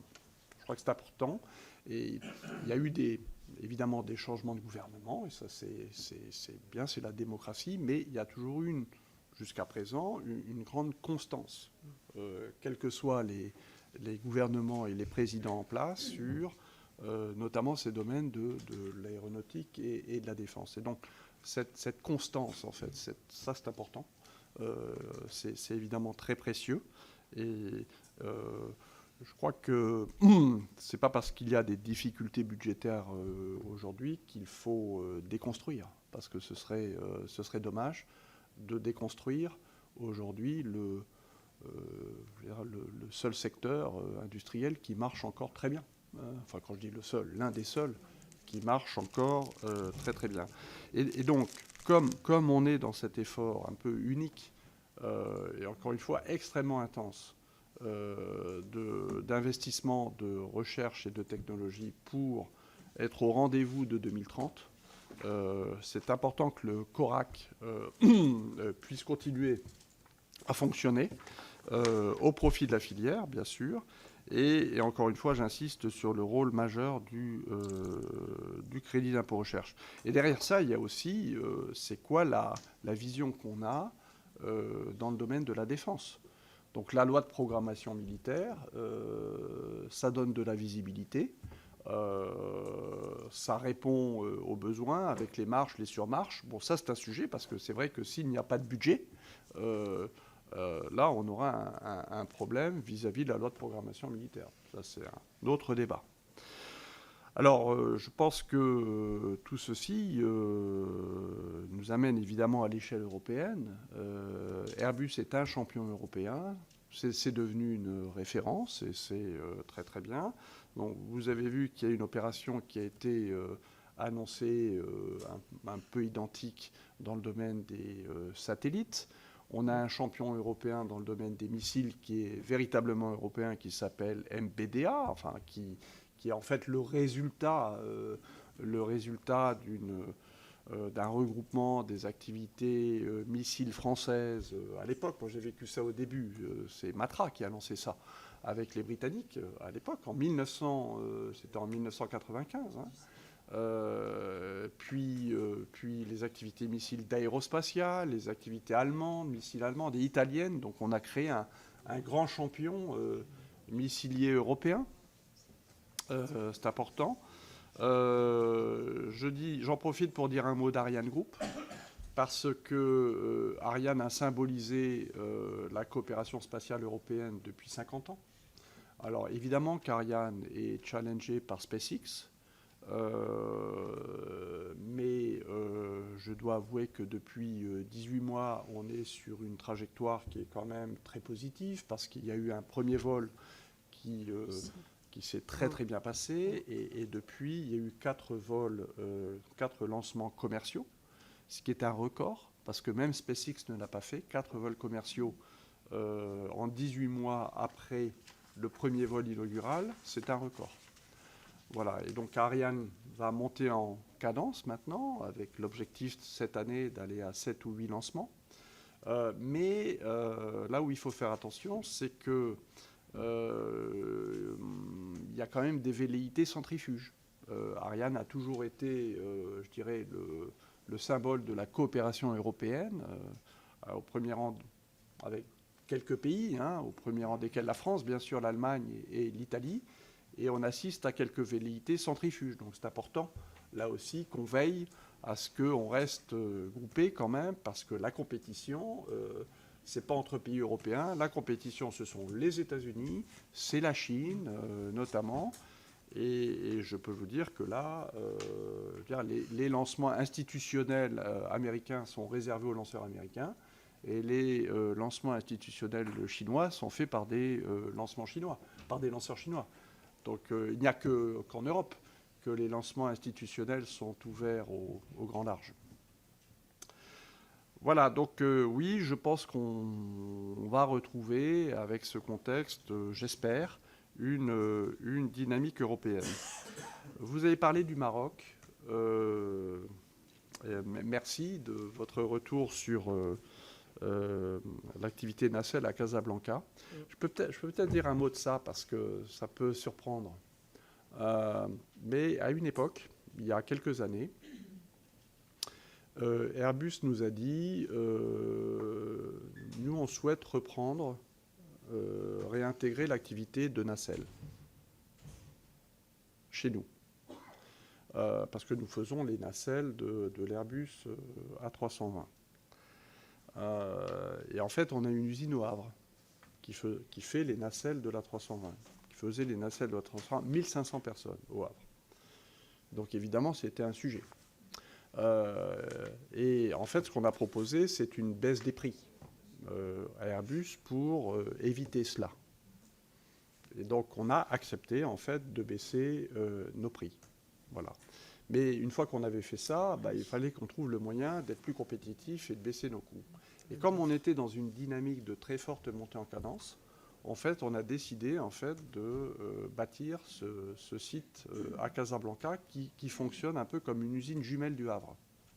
Et donc, aujourd'hui, en fait, on a un mixte entre Le Havre et Casablanca. Et donc, une partie des nacelles de l'A320 sont produites au Havre et livrées à partir du Havre. Une partie produite à Casablanca, livrée à partir de Casablanca. Et ça nous a permis de maintenir notre compétitivité. Autrement dit, et je vais le dire comme ça, Casablanca nous a permis de sauver Le Havre. C'est ça l'histoire. C'est important parce que quelquefois on se pose des questions. Pourquoi est-ce que vous êtes allé au Maroc? Mais c'est ça ce qui s'est passé. Et donc aujourd'hui, effectivement, on a quelque chose qui fonctionne très très bien avec à peu près 2 usines jumelles qui fournissent Airbus. Et on est très content en fait de nos implantations au Maroc. On a pris la décision, compte tenu en fait de ce contexte global qui est devenu volatile et incertain, comme on dit, on a pris la décision systématiquement d'avoir des doubles sources. Donc notre boussole, si vous voulez, c'est qu'on ne veut pas de ce qu'on appelle de point de défaillance unique. Aujourd'hui, on a une responsabilité. Les avionneurs sont en train de monter en cadence très fort, Airbus, mais Boeing aussi. On livre Boeing. Et donc, notre responsabilité, c'est d'être en mesure de suivre les montées en cadence. Dans un contexte où les chaînes d'approvisionnement ont été très fortement fragilisées, post-Covid, et où, effectivement, les tensions géopolitiques font que nous sommes amenés à bâtir notre résilience. Et donc, on a pris la décision d'avoir systématiquement des doubles sources et d'éviter ce qu'on appelle des points de défaillance uniques. Et c'est aussi pour cette raison-là qu'on a pris la décision d'implanter au Maroc une chaîne d'assemblage de moteurs qui va fonctionner un petit peu en couple avec notre activité à Villaroche. C'est pareil, c'est pour, je dirais, d'abord répondre à un besoin de montée en cadence, mais aussi de ne pas avoir un point de défaillance unique, parce que ce point de défaillance unique, il peut être en France aussi. Je le dis assez clairement. Alors, sobriété dans l'usage de l'avion. Écoutez, en 2025, il y a eu 5 milliards de passagers. Vous entendez ? 5 milliards de passagers. 5 milliards de passagers ont pris l'avion en 2025. 5 milliards. Un record. 5 milliards. Le chiffre d'affaires cumulé des compagnies aériennes du monde entier, c'est 1000 milliards. C'est 20% de plus qu'avant le Covid. Avec des zones qui sont très dynamiques. Très, très dynamiques. Moi, je pense à l'Inde, par exemple. L'Inde, vous avez aujourd'hui, l'Inde est en train de devenir une très grande puissance économique mondiale. L'Inde est aujourd'hui, je crois, la 5e puissance économique mondiale. Et je pense qu'elle va devenir assez rapidement la 3e puissance économique mondiale après les États-Unis et la Chine. Il y a un besoin d'avions considérable en Inde. D'accord ? Pourquoi ? Parce que vous avez, quand vous regardez la structure de la population en Inde, vous avez un accroissement très significatif de ce qu'on appelle les classes moyennes. Et donc vous avez effectivement petit à petit des gens qui arrivent à un niveau de classe moyenne. Et ces gens aspirent à voyager. Et donc il faut répondre à leurs besoins. Et je trouve que ce serait insultant de ne pas répondre à leurs besoins. Ces gens aspirent à voyager. D'accord ? Et donc, cette image qu'on a un peu en France et en Europe, quelquefois, d'aircraft bashing, je peux vous assurer, elle n'existe nulle part ailleurs. Elle n'existe pas aux États-Unis parce qu'il n'y a pas le train, et elle n'existe nulle part ailleurs. Donc la dynamique, elle est très forte. Que ça vous plaise ou pas, la dynamique, elle est très très forte. Et on est là, et on est les acteurs de cette dynamique. Voilà. Et donc, est-ce que les préoccupations environnementales ont un impact sur la croissance du trafic aérien mondial? Aujourd'hui, je peux vous dire, je ne le vois pas. Il est infinitésimal aujourd'hui. Alors, il peut exister dans certains, encore une fois, dans certains pays, mais à l'échelle mondiale, c'est infinitésimal. Ce qui me frappe aussi, je me permets de le dire, j'ai eu un dialogue avec une jeune fille il n'y a pas très très longtemps, qui me disait vouloir revenir de la région lyonnaise pour revenir sur Toulouse. Elle a décidé de prendre l'avion plutôt que le train. Je lui ai dit, mais pourquoi ? Elle m'a dit, c'est très simple, l'avion c'était 3 fois moins cher, et c'était rapide, alors que le train, ça me prenait des heures et des heures. Voilà. Une jeune. Voilà. Sur les transversales, parce que quand vous parlez de transversal, l'avion est aujourd'hui encore un moyen pour les gens de se déplacer, de se connecter. Il ne faut pas oublier que l'avion a un rôle de connectivité. C'est important. Dans le monde d'aujourd'hui, c'est important que, je dirais, le mélange des cultures, etc. L'avion a un rôle de connectivité. Voilà, je pense profondément que ça aussi, ça contribue je dirais, à la connaissance des cultures, des autres cultures, et donc, je dirais, à une forme de tolérance dans le monde. Les enjeux éthiques dans le domaine de la défense, c'est très simple. Dans le domaine de la défense, le principe en France, c'est que les exportations de matériel de défense sont interdites, sauf autorisation. Donc, toutes les démarches que nous pouvons avoir d'exportation de matériel de défense, ce sont des démarches qui sont totalement autorisées par l'État français. Et donc, il y a une instance pour cela qui s'appelle, qui est la commission, rappelle-moi Suzanne,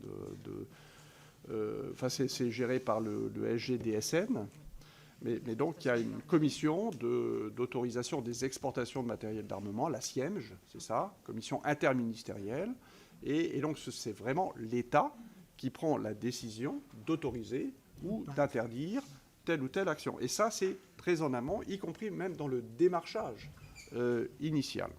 Donc, je voulais évoquer ça. Vous avez parlé de la Russie. Depuis février 2022, le groupe Safran a stoppé net toute activité, je dirais, d'exportation de matériel vis-à-vis de la Russie depuis février 2022. Donc là, je suis très à l'aise pour vous répondre là-dessus. Nous avions d'ailleurs une coopération dans l'aéronautique avec la Russie, puisque nous avions co-développé un moteur pour un avion civil russe qui s'appelle le Sukhoi Superjet. On avait développé donc conjointement avec les Russes un moteur, et on a stoppé net toute cette coopération à partir du 24 février 2022. Merci, Monsieur le Directeur Général. Alors, nouvelle série de questions. Soyez concis, s'il vous plaît. Daniel Salmon. Merci, Madame la Présidente. Bien sûr, je vais être concis. Monsieur le Directeur, dans votre propos liminaire, vous avez passé un large moment à parler de la décarbonation de votre secteur. Mais dans la réponse à un collègue, Jean-Claude Tissot, on voit bien la dissonance dans cette volonté de décarboner, mais aussi la question économique, la question de la souveraineté.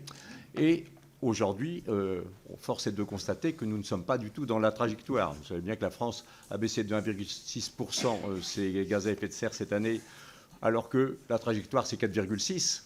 Et qu'aujourd'hui, même s'il y a effectivement un impact des progrès technologiques sur l'aviation qui permettent de décarboner de 2% à peu près, enfin, l'objectif, vous l'avez dit, c'est de moins 2% par an, pour un même trajet, la croissance, elle est de 4% aujourd'hui.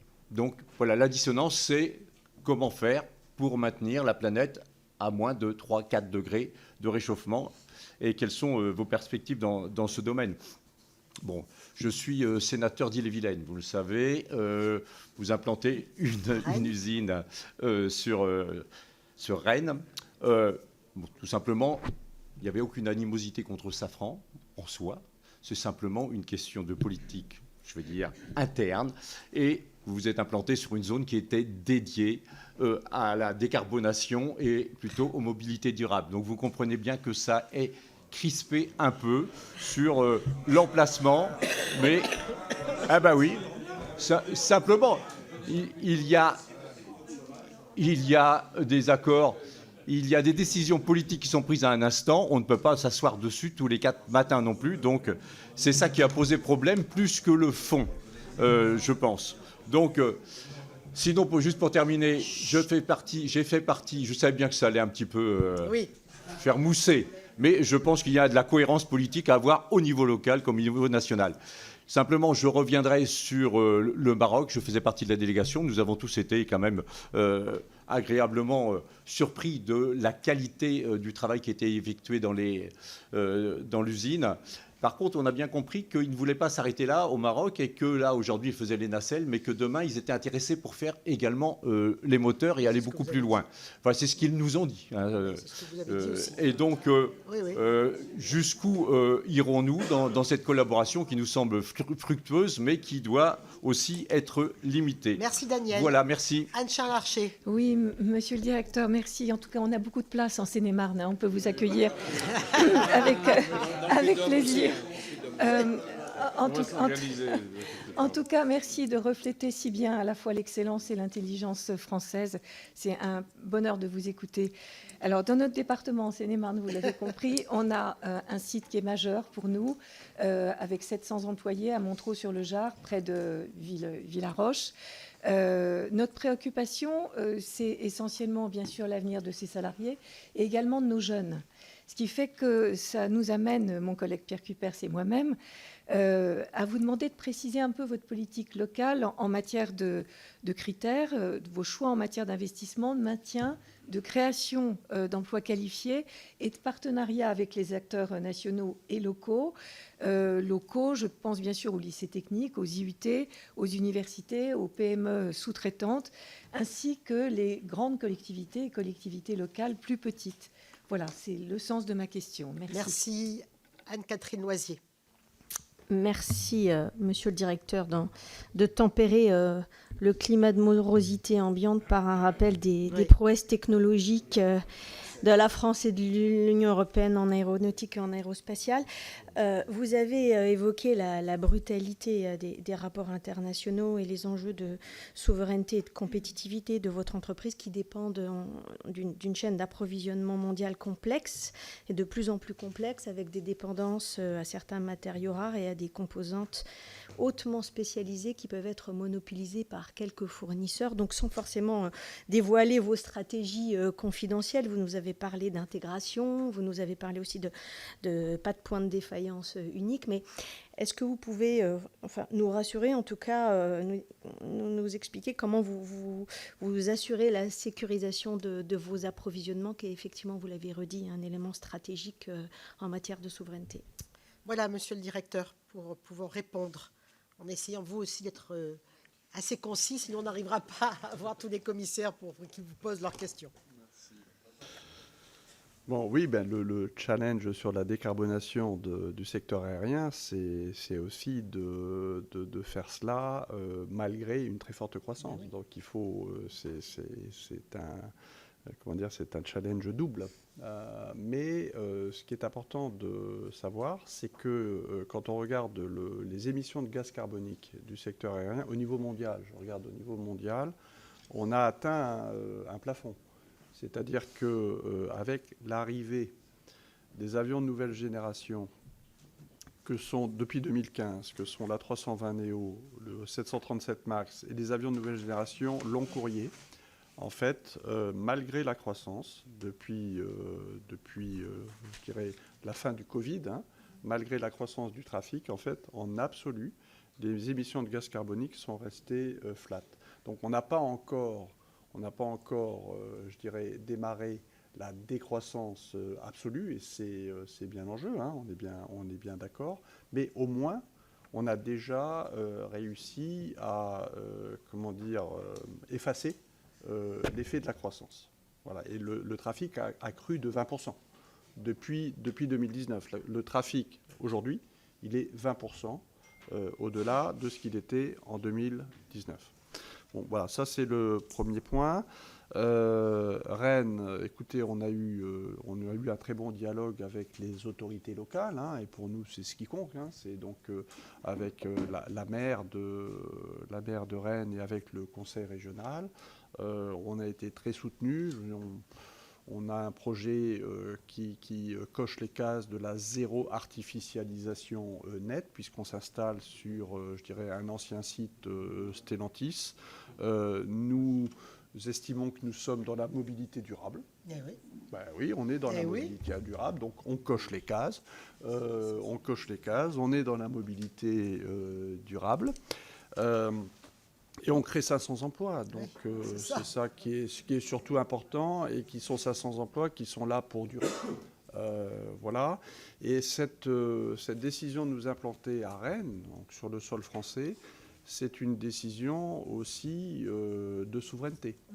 Parce que les activités qui seront là, ce sont des activités à la fois civiles et militaires. On y fera également des aubes de turbines pour le moteur du Rafale. Hein. On y fera des aubes de turbines pour le moteur LEAP aussi. Voilà, on y fera également de la maintenance et de la réparation de pièces. Voilà, donc 500 personnes à Rennes. On a été surpris, on pensait que c'était quand même plutôt une bonne nouvelle localement, d'où ma réaction. Voilà. Le Maroc est un pays partenaire. C'est évidemment un pays qui est stratégique pour nous. C'est un petit peu dans le cadre de ce que j'évoquais tout à l'heure sur les nacelles. Hein. Et donc effectivement, on va créer aussi un écosystème moteur au Maroc.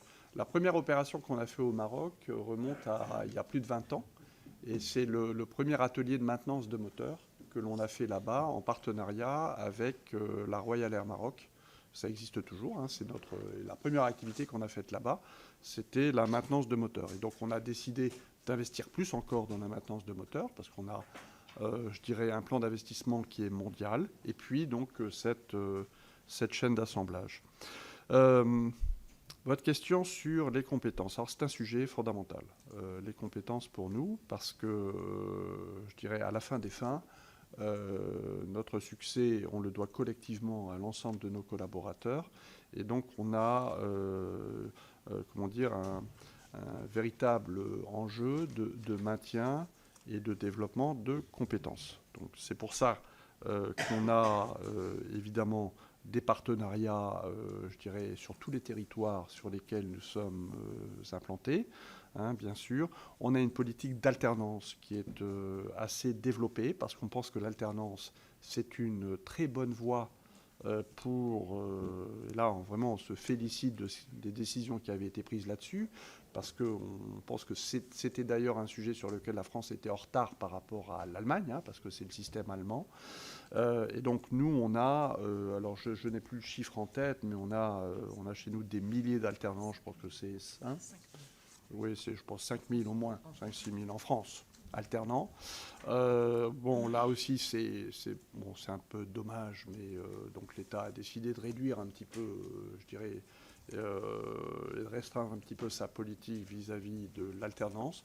J'espère que ça n'aura pas d'impact. Nous, ça ne va pas nous décourager parce qu'on considère que c'est une très bonne voie pour accueillir chez nous des compétences. On a des gens qui sont formidables, ils travaillent chez nous, on est capable de les juger, ils apprennent, et puis derrière, en fait, l'embauche se fait très facilement. Et comme on est sur comment dire, une dynamique de croissance qui est très forte et donc d'embauche qui est très forte, bah, l'alternance, c'est évidemment pour nous comment dire, une source d'approvisionnement, si je puis dire. Voilà.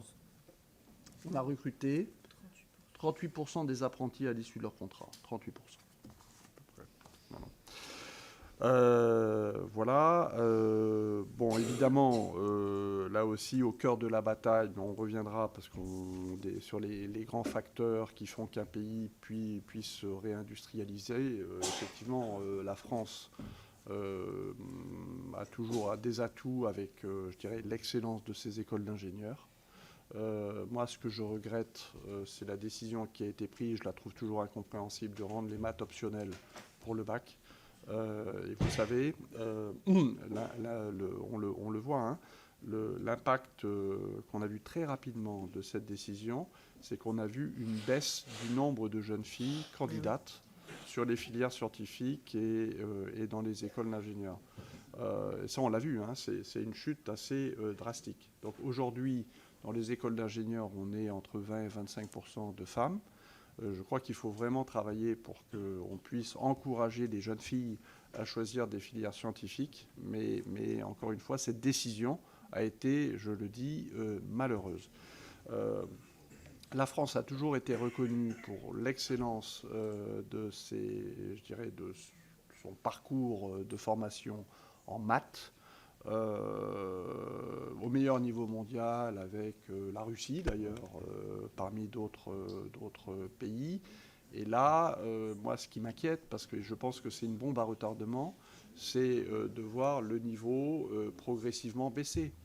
Et là aussi, pardon de le dire, je vais être assez cru, mais de se fixer comme objectif d'avoir 80% de bacheliers, voire plus, et pour y arriver, de baisser le niveau, bah, c'est pas la voie. C'est pas la voie parce qu'à la fin des fins, la sélection, elle se fait. Si elle ne se fait pas là, elle se fera plus tard. Et donc, moi, ce que je crains, c'est une baisse du niveau qui est fourni par le système d'éducation publique. C'est triste à dire. Et ça, c'est une bombe à retardement pour la France, qui est lente, hein, mais qui... voilà. Donc, je passe ce message-là. Mais les maths, pourquoi les maths, c'est important? C'est pas parce que les gens vont faire des maths derrière. Les maths, c'est important parce que c'est ça qui forme l'esprit. C'est ça qui permet de comprendre, d'analyser, d'avoir vraiment une stratégie rationnelle d'analyse des problèmes. Quels qu'ils soient. Donc c'est formateur pour ça, les maths. Ça forme l'esprit. Voilà. Sécurisation des approvisionnements. Je peux vraiment vous dire que c'est au cœur de notre stratégie. Je dirais qu'avant 2019, on était quand même dans un monde de... Enfin, l'état d'esprit, c'était la mondialisation heureuse, quoi. Hein. Oui, c'est ça. Donc on cherchait le meilleur fournisseur, le plus performant au moindre prix, et puis grosso modo, on reposait sur lui pour l'essentiel de nos approvisionnements. Bon. Aujourd'hui, c'est plus possible. Aujourd'hui, pour moi, un chef d'entreprise doit avoir une vision très claire de ce que j'appelle la cartographie des risques. Il y a des risques qui sont quelque part sous le contrôle de l'entreprise, évidemment, mais il y a des risques que vous ne maîtrisez absolument pas. Et notamment les risques géopolitiques, vous ne les maîtrisez pas. Vous ne savez pas ce qui peut se passer. Et donc, comme vous ne savez pas ce qui peut se passer, en fait, ce qu'il faut, c'est avoir une stratégie de résilience. Et donc, la stratégie de résilience, c'est un coût.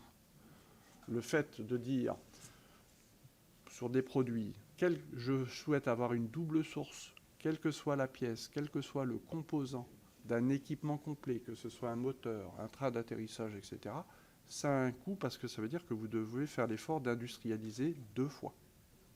Donc c'est un coût. Et je pense que ce coût, c'est une sorte d'assurance. Voilà, c'est une sorte d'assurance. Et donc aujourd'hui, dans le monde d'aujourd'hui, qui est un monde qui est devenu, vous voyez bien, on dit volatile, incertain, un peu chaotique, etc., il faut qu'on bâtisse de la résilience, qu'on bâtisse des doubles sources, et ça, c'est au cœur de notre stratégie, la sécurisation des approvisionnements. Alors, vous savez, en 2022, l'industrie aéronautique française était très dépendante du titane russe. 50% de nos approvisionnements de titane, c'était la Russie. Bon, on s'est désensibilisé depuis, complètement. Mais ça a pris un peu de temps. Mais ce qui est arrivé en 2022 peut arriver avec d'autres pays à d'autres moments. Et donc nous devons être vigilants là-dessus.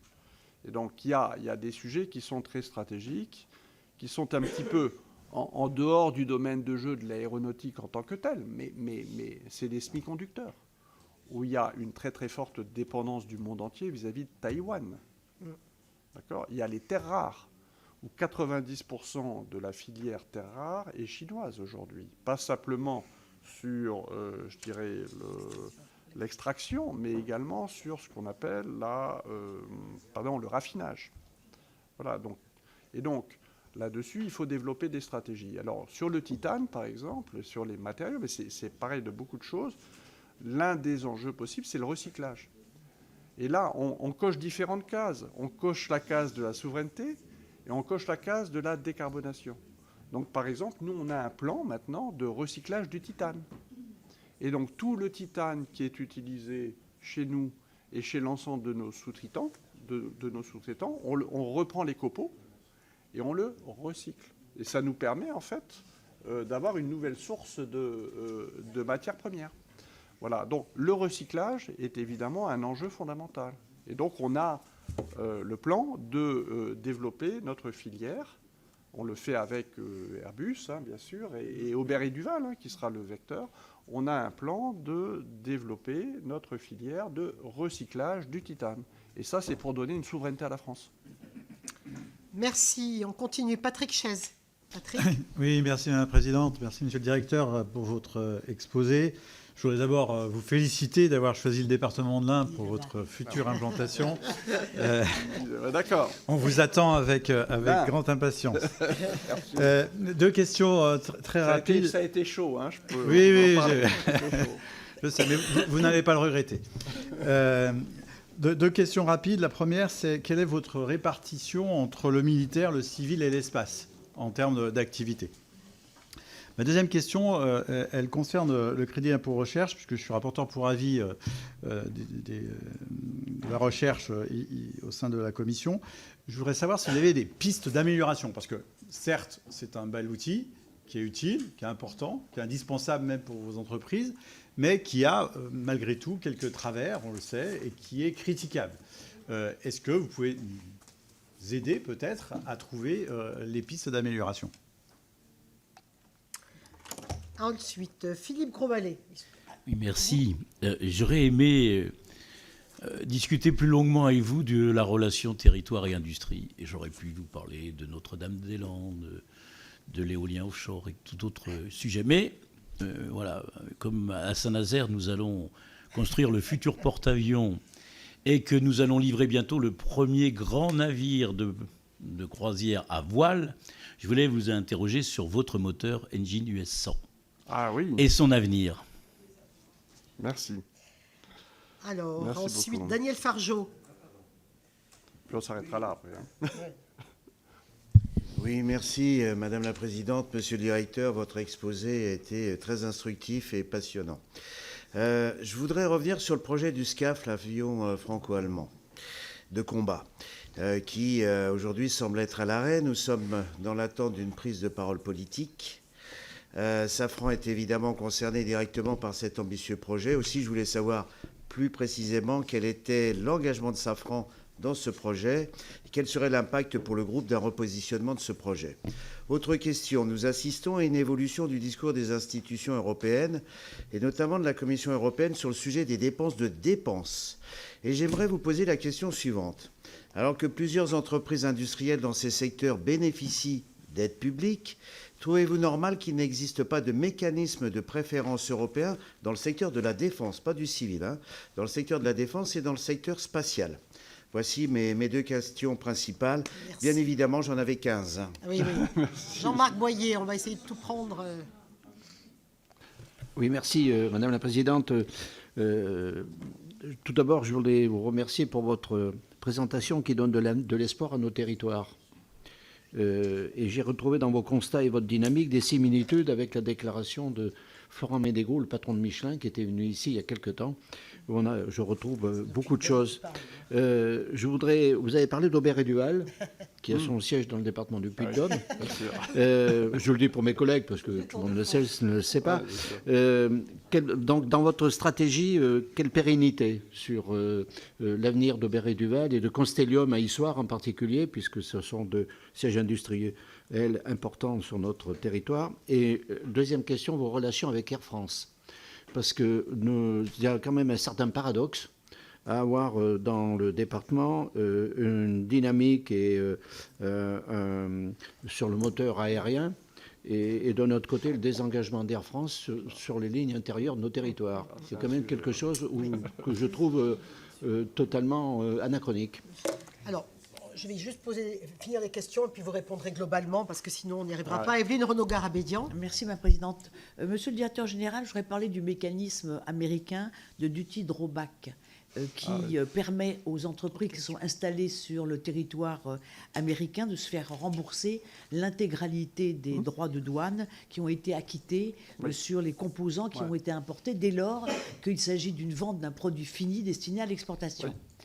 Dans un contexte de hausse de droits de douane, ce dispositif renforce mécaniquement les entreprises industrielles américaines qui exportent en transformant ces droits en simple avance de trésorerie et donc pas de coûts de production complémentaires.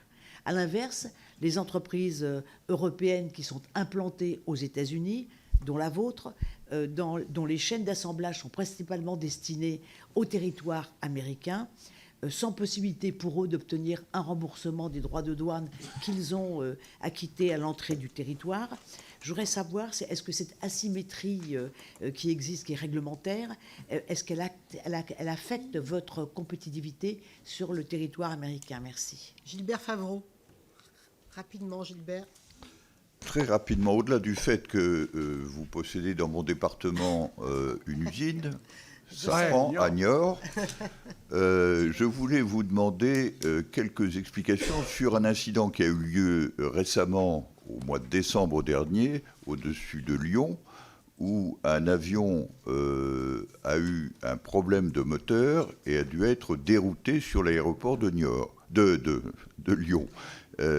C'est intéressant, je crois savoir qu'il s'agissait donc d'un moteur Safran, et donc c'est pas pour polémiquer, critiquer Safran, mais la chose a été réglée dans d'excellentes conditions. Je voulais vous poser cette question qui sort un peu du style des questions. Et deux dernières questions avec Christian Redon-Sarrazy et Annick Jacquemet. Non, oui. C'est bon. Merci, monsieur le directeur général. Oui, rapidement. Sur les carburants durables, il y a deux projets importants de ICEF, un en Haute-Vienne et un dans les Landes. Je voulais savoir si le côté propulsion était aligné sur ces nouveaux carburants. Est-ce qu'il y a un véritable plan industriel autour de l'usage et donc de la production de ces carburants qui sont intéressants en matière de décarbonation? Voilà, monsieur le directeur général, globalement. Il me reste 5 minutes. Vous pourrez peut-être faire parvenir les réponses. Alors, OK. Militaire 20%, civil 80%. L'espace, alors il y a Ariane Group, c'est un sujet en soi, mais en dehors d'Ariane Group, on fait 400 millions de chiffre d'affaires dans l'espace. Donc c'est pas considérable aujourd'hui, c'est notre rôle d'équipementier. Crédit d'impôt recharge, bien sûr, qu'il y a des points d'amélioration, évidemment, j'en doute pas. Et il faut travailler là-dessus. Nous, on est, encore une fois, ce qu'il faut regarder, c'est l'objet. C'est le travail de recherche, de technologie qui est concerné, le travail en coopération avec des universités, etc. Mais bien sûr, et nous, on a régulièrement des contrôles. Hein, c'est normal, hein, d'ailleurs, c'est totalement normal. On est très ouvert à ça. Je pense qu'il y a quelques bords de fuite, effectivement, qui sans doute doivent être traités. Voilà. Moteur Engenius, on est très fiers. On est très, très fiers. Parce que nous sommes le premier acteur au monde à avoir certifié un moteur électrique pour l'aéronautique. Alors, l'électrique pour l'aéronautique, ça s'applique en fait, je dirais essentiellement à des avions de petite taille, hein, c'est l'aviation générale. Dès qu'on a besoin d'aller plus loin, faire plusieurs centaines de kilomètres, ou transporter, je dirais, 10, 20, 30 passagers, on est obligé d'aller sur une combinaison entre le thermique et l'électrique. Et donc, nous, on travaille. Ça fait partie de notre feuille de route de décarbonation. On a décidé de partir d'abord du bas, c'est-à-dire de faire des moteurs électriques, mais on travaille sur ce qu'on appelle la propulsion hybride, donc sur la combinaison de l'électrique et du thermique. Et en fait, dans l'aviation commerciale, on ira vers de la motorisation hybride. On est très fiers, ce sont nos équipes, notamment de Niort, hein, qui ont travaillé là-dessus. Et donc, on est très sollicité, comme on est les premiers au monde, on a des sollicitations de partout. Et donc, on a décidé de créer 2 lignes d'assemblage de ces moteurs électriques pour l'aéronautique, Engenius, une à Niort et une au Royaume-Uni, parce que c'est un projet qui a été développé conjointement par nos équipes françaises et nos équipes britanniques.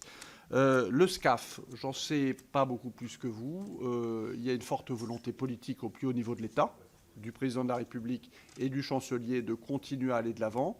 Il y a aujourd'hui, je dirais, une quasi-rupture, vous le voyez bien, au niveau des partenaires industriels avionneurs sur le pilier avion, voilà, qui visiblement n'ont pas trouvé les moyens de travailler ensemble et de définir un petit peu leur manière de fonctionner ensemble. Ce que je peux vous dire, c'est que nous, on est responsable du pilier moteur.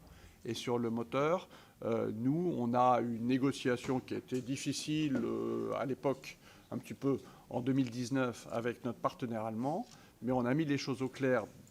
On est allé dans le détail de qui fait quoi, et sur le principe de ce qu'on appelle le best athlète. Donc le best athlète, c'est le meilleur athlète. C'est-à-dire on a dit la répartition des tâches se fera sur la base des compétences reconnues, clairement. Et donc il ne s'agit pas au partenaire le plus faible de rattraper son niveau de compétence par rapport au partenaire le plus fort. Ce n'est pas ça le principe de la coopération. Le principe de la coopération, c'est on regarde les cartes en main qu'ont les partenaires et on fait quelque chose qui soit adéquat par rapport aux lignes de force des uns et des autres. Et donc depuis qu'on est allé dans le détail de qui fait quoi avec notre partenaire allemand en 2019, on a un fonctionnement qui est parfait. Et donc on est d'ailleurs régulièrement cité en exemple, à la fois en France et en Allemagne, comme le fait que un partenariat franco-allemand, ça peut marcher dans le domaine de la défense. Mais c'est vraiment une question après ça, de lien entre entreprises. Hein.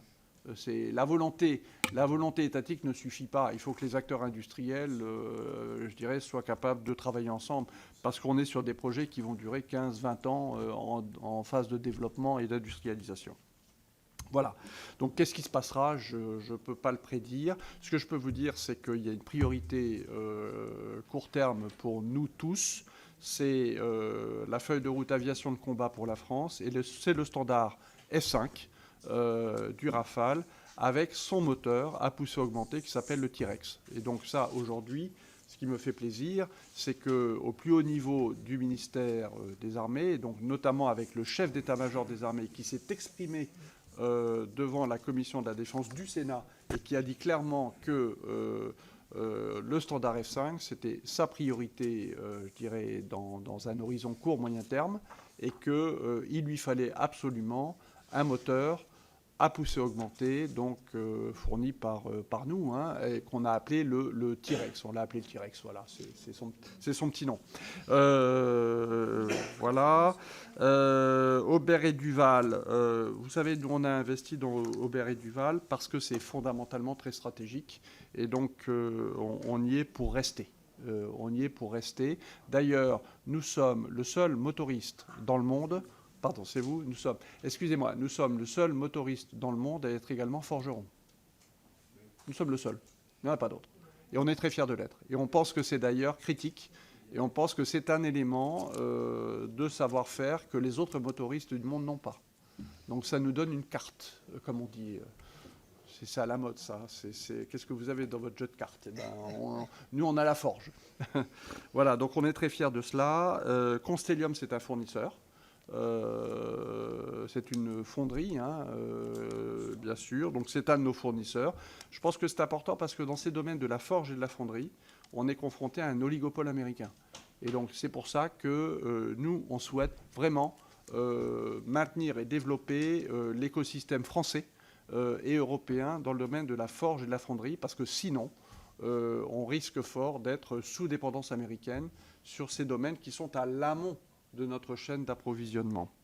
La fiscalité, les droits de douane. Les droits de douane, oui, le duty drawback est un système qui fonctionne aux États-Unis. Bon, c'est assez légitime d'ailleurs comme système. Et donc, nous, comme on livre, quelquefois on paye, effectivement, on peut être amené à payer des droits de douane sur des pièces qu'on importe sur le territoire américain pour nos activités américaines, alors qu'on livre des équipements à Boeing. Donc, on n'est pas directement exportateur, mais on a négocié un accord avec Boeing sur le fait qu'on bénéficierait en fait de ce système de duty drawback pour les équipements qu'on livre à Boeing pour des avions que Boeing exporte. D'accord ? Donc on s'est débrouillé, si vous voulez. D'accord ?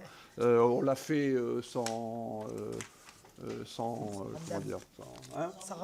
sans ramdam, mais on l'a fait. Alors maintenant, ce qui est intéressant, c'est que vous savez que le secteur aéronautique est exempté de droits de douane dans le cadre de l'accord entre l'Union européenne et les États-Unis.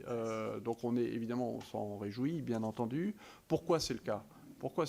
Tout simplement parce que les acteurs américains se sont mobilisés pour cela.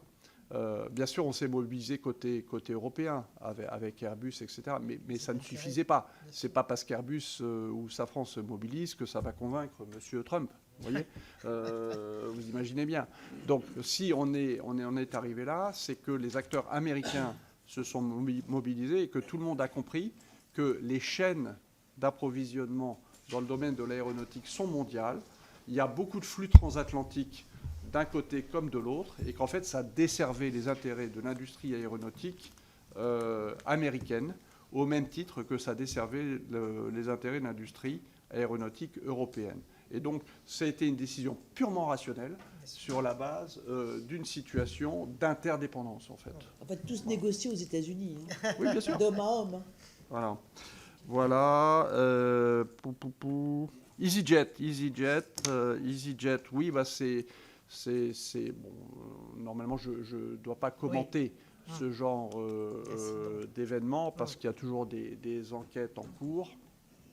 Mais je dirais ce genre d'événement arrive et ça arrive, voilà. Et les moteurs sont conçus et les avions sont aussi conçus pour être capable de surmonter en fait une situation de cette nature de manière à assurer la sécurité des passagers. Donc il arrive parfois qu'il y ait un événement sur un moteur en vol, ça arrive parfois, le plus rarement possible, mais ça peut arriver. Ça peut arriver suite à un choc d'oiseau, par exemple. Hein, c'est comme ça que ça s'est passé. Hein, l'affaire de l'Hudson River, c'est les oies sauvages du Canada. Et, le problème, c'est que là, pour le coup, sur l'Hudson River, c'est arrivé sur les deux moteurs en même temps. Donc, ça peut arriver. Et ce sont des événements qui sont malheureusement connus, prévus, anticipés. Donc, ça peut, évidemment, pour les passagers, ça peut être, je dirais, un peu sensationnel. Mais normalement, encore une fois, les moteurs et les avions sont certifiés pour qu'on puisse surmonter ce genre d'événement. Bon, typiquement, là, qu'est-ce qui s'est passé ? Le pilote a stoppé l'alimentation carburant du moteur en question. Et puis, donc, l'atterrissage s'est fait avec l'autre moteur. Voilà. Je crois que j'ai répondu à peu près à toutes les questions. Voilà. Les SAF. Oui, alors nous on encourage donc les quelques projets qui se développent en France. Et alors nos moteurs aujourd'hui sont certifiés pour fonctionner à 50% avec des SAF. Mais comme toujours dans les affaires de certification, c'est une approche très très prudente, avec, comme on dit, une abondance de prudence. C'est normal, parce que la priorité, c'est la sécurité des vols. Donc on est en train de faire des essais avec Airbus en ce moment, et pour monter ce niveau. Mais en fait, les moteurs de demain vont pouvoir fonctionner à 100% avec des SAF. C'est ça l'idée. Et donc, on a tout un travail aussi parce qu'il y a des normes, hein, et donc il y a tout un travail aussi de définition de ce que doit être le bon SAF demain. Voilà. Mais les moteurs fonctionneront à 100% avec des SAF. Un immense merci, monsieur le directeur général. C'était passionnant. Et vous avez répondu à la totalité des questions, mais il y en aurait eu beaucoup d'autres. Vous voyez que les commissaires ont été extrêmement présents. On vous en remercie infiniment. Et on vous remercie parce que vous avez rallongé le temps que vous nous consacriez. Et on est très fiers de Safran et très fiers de l'industrie aéronautique française. Merci.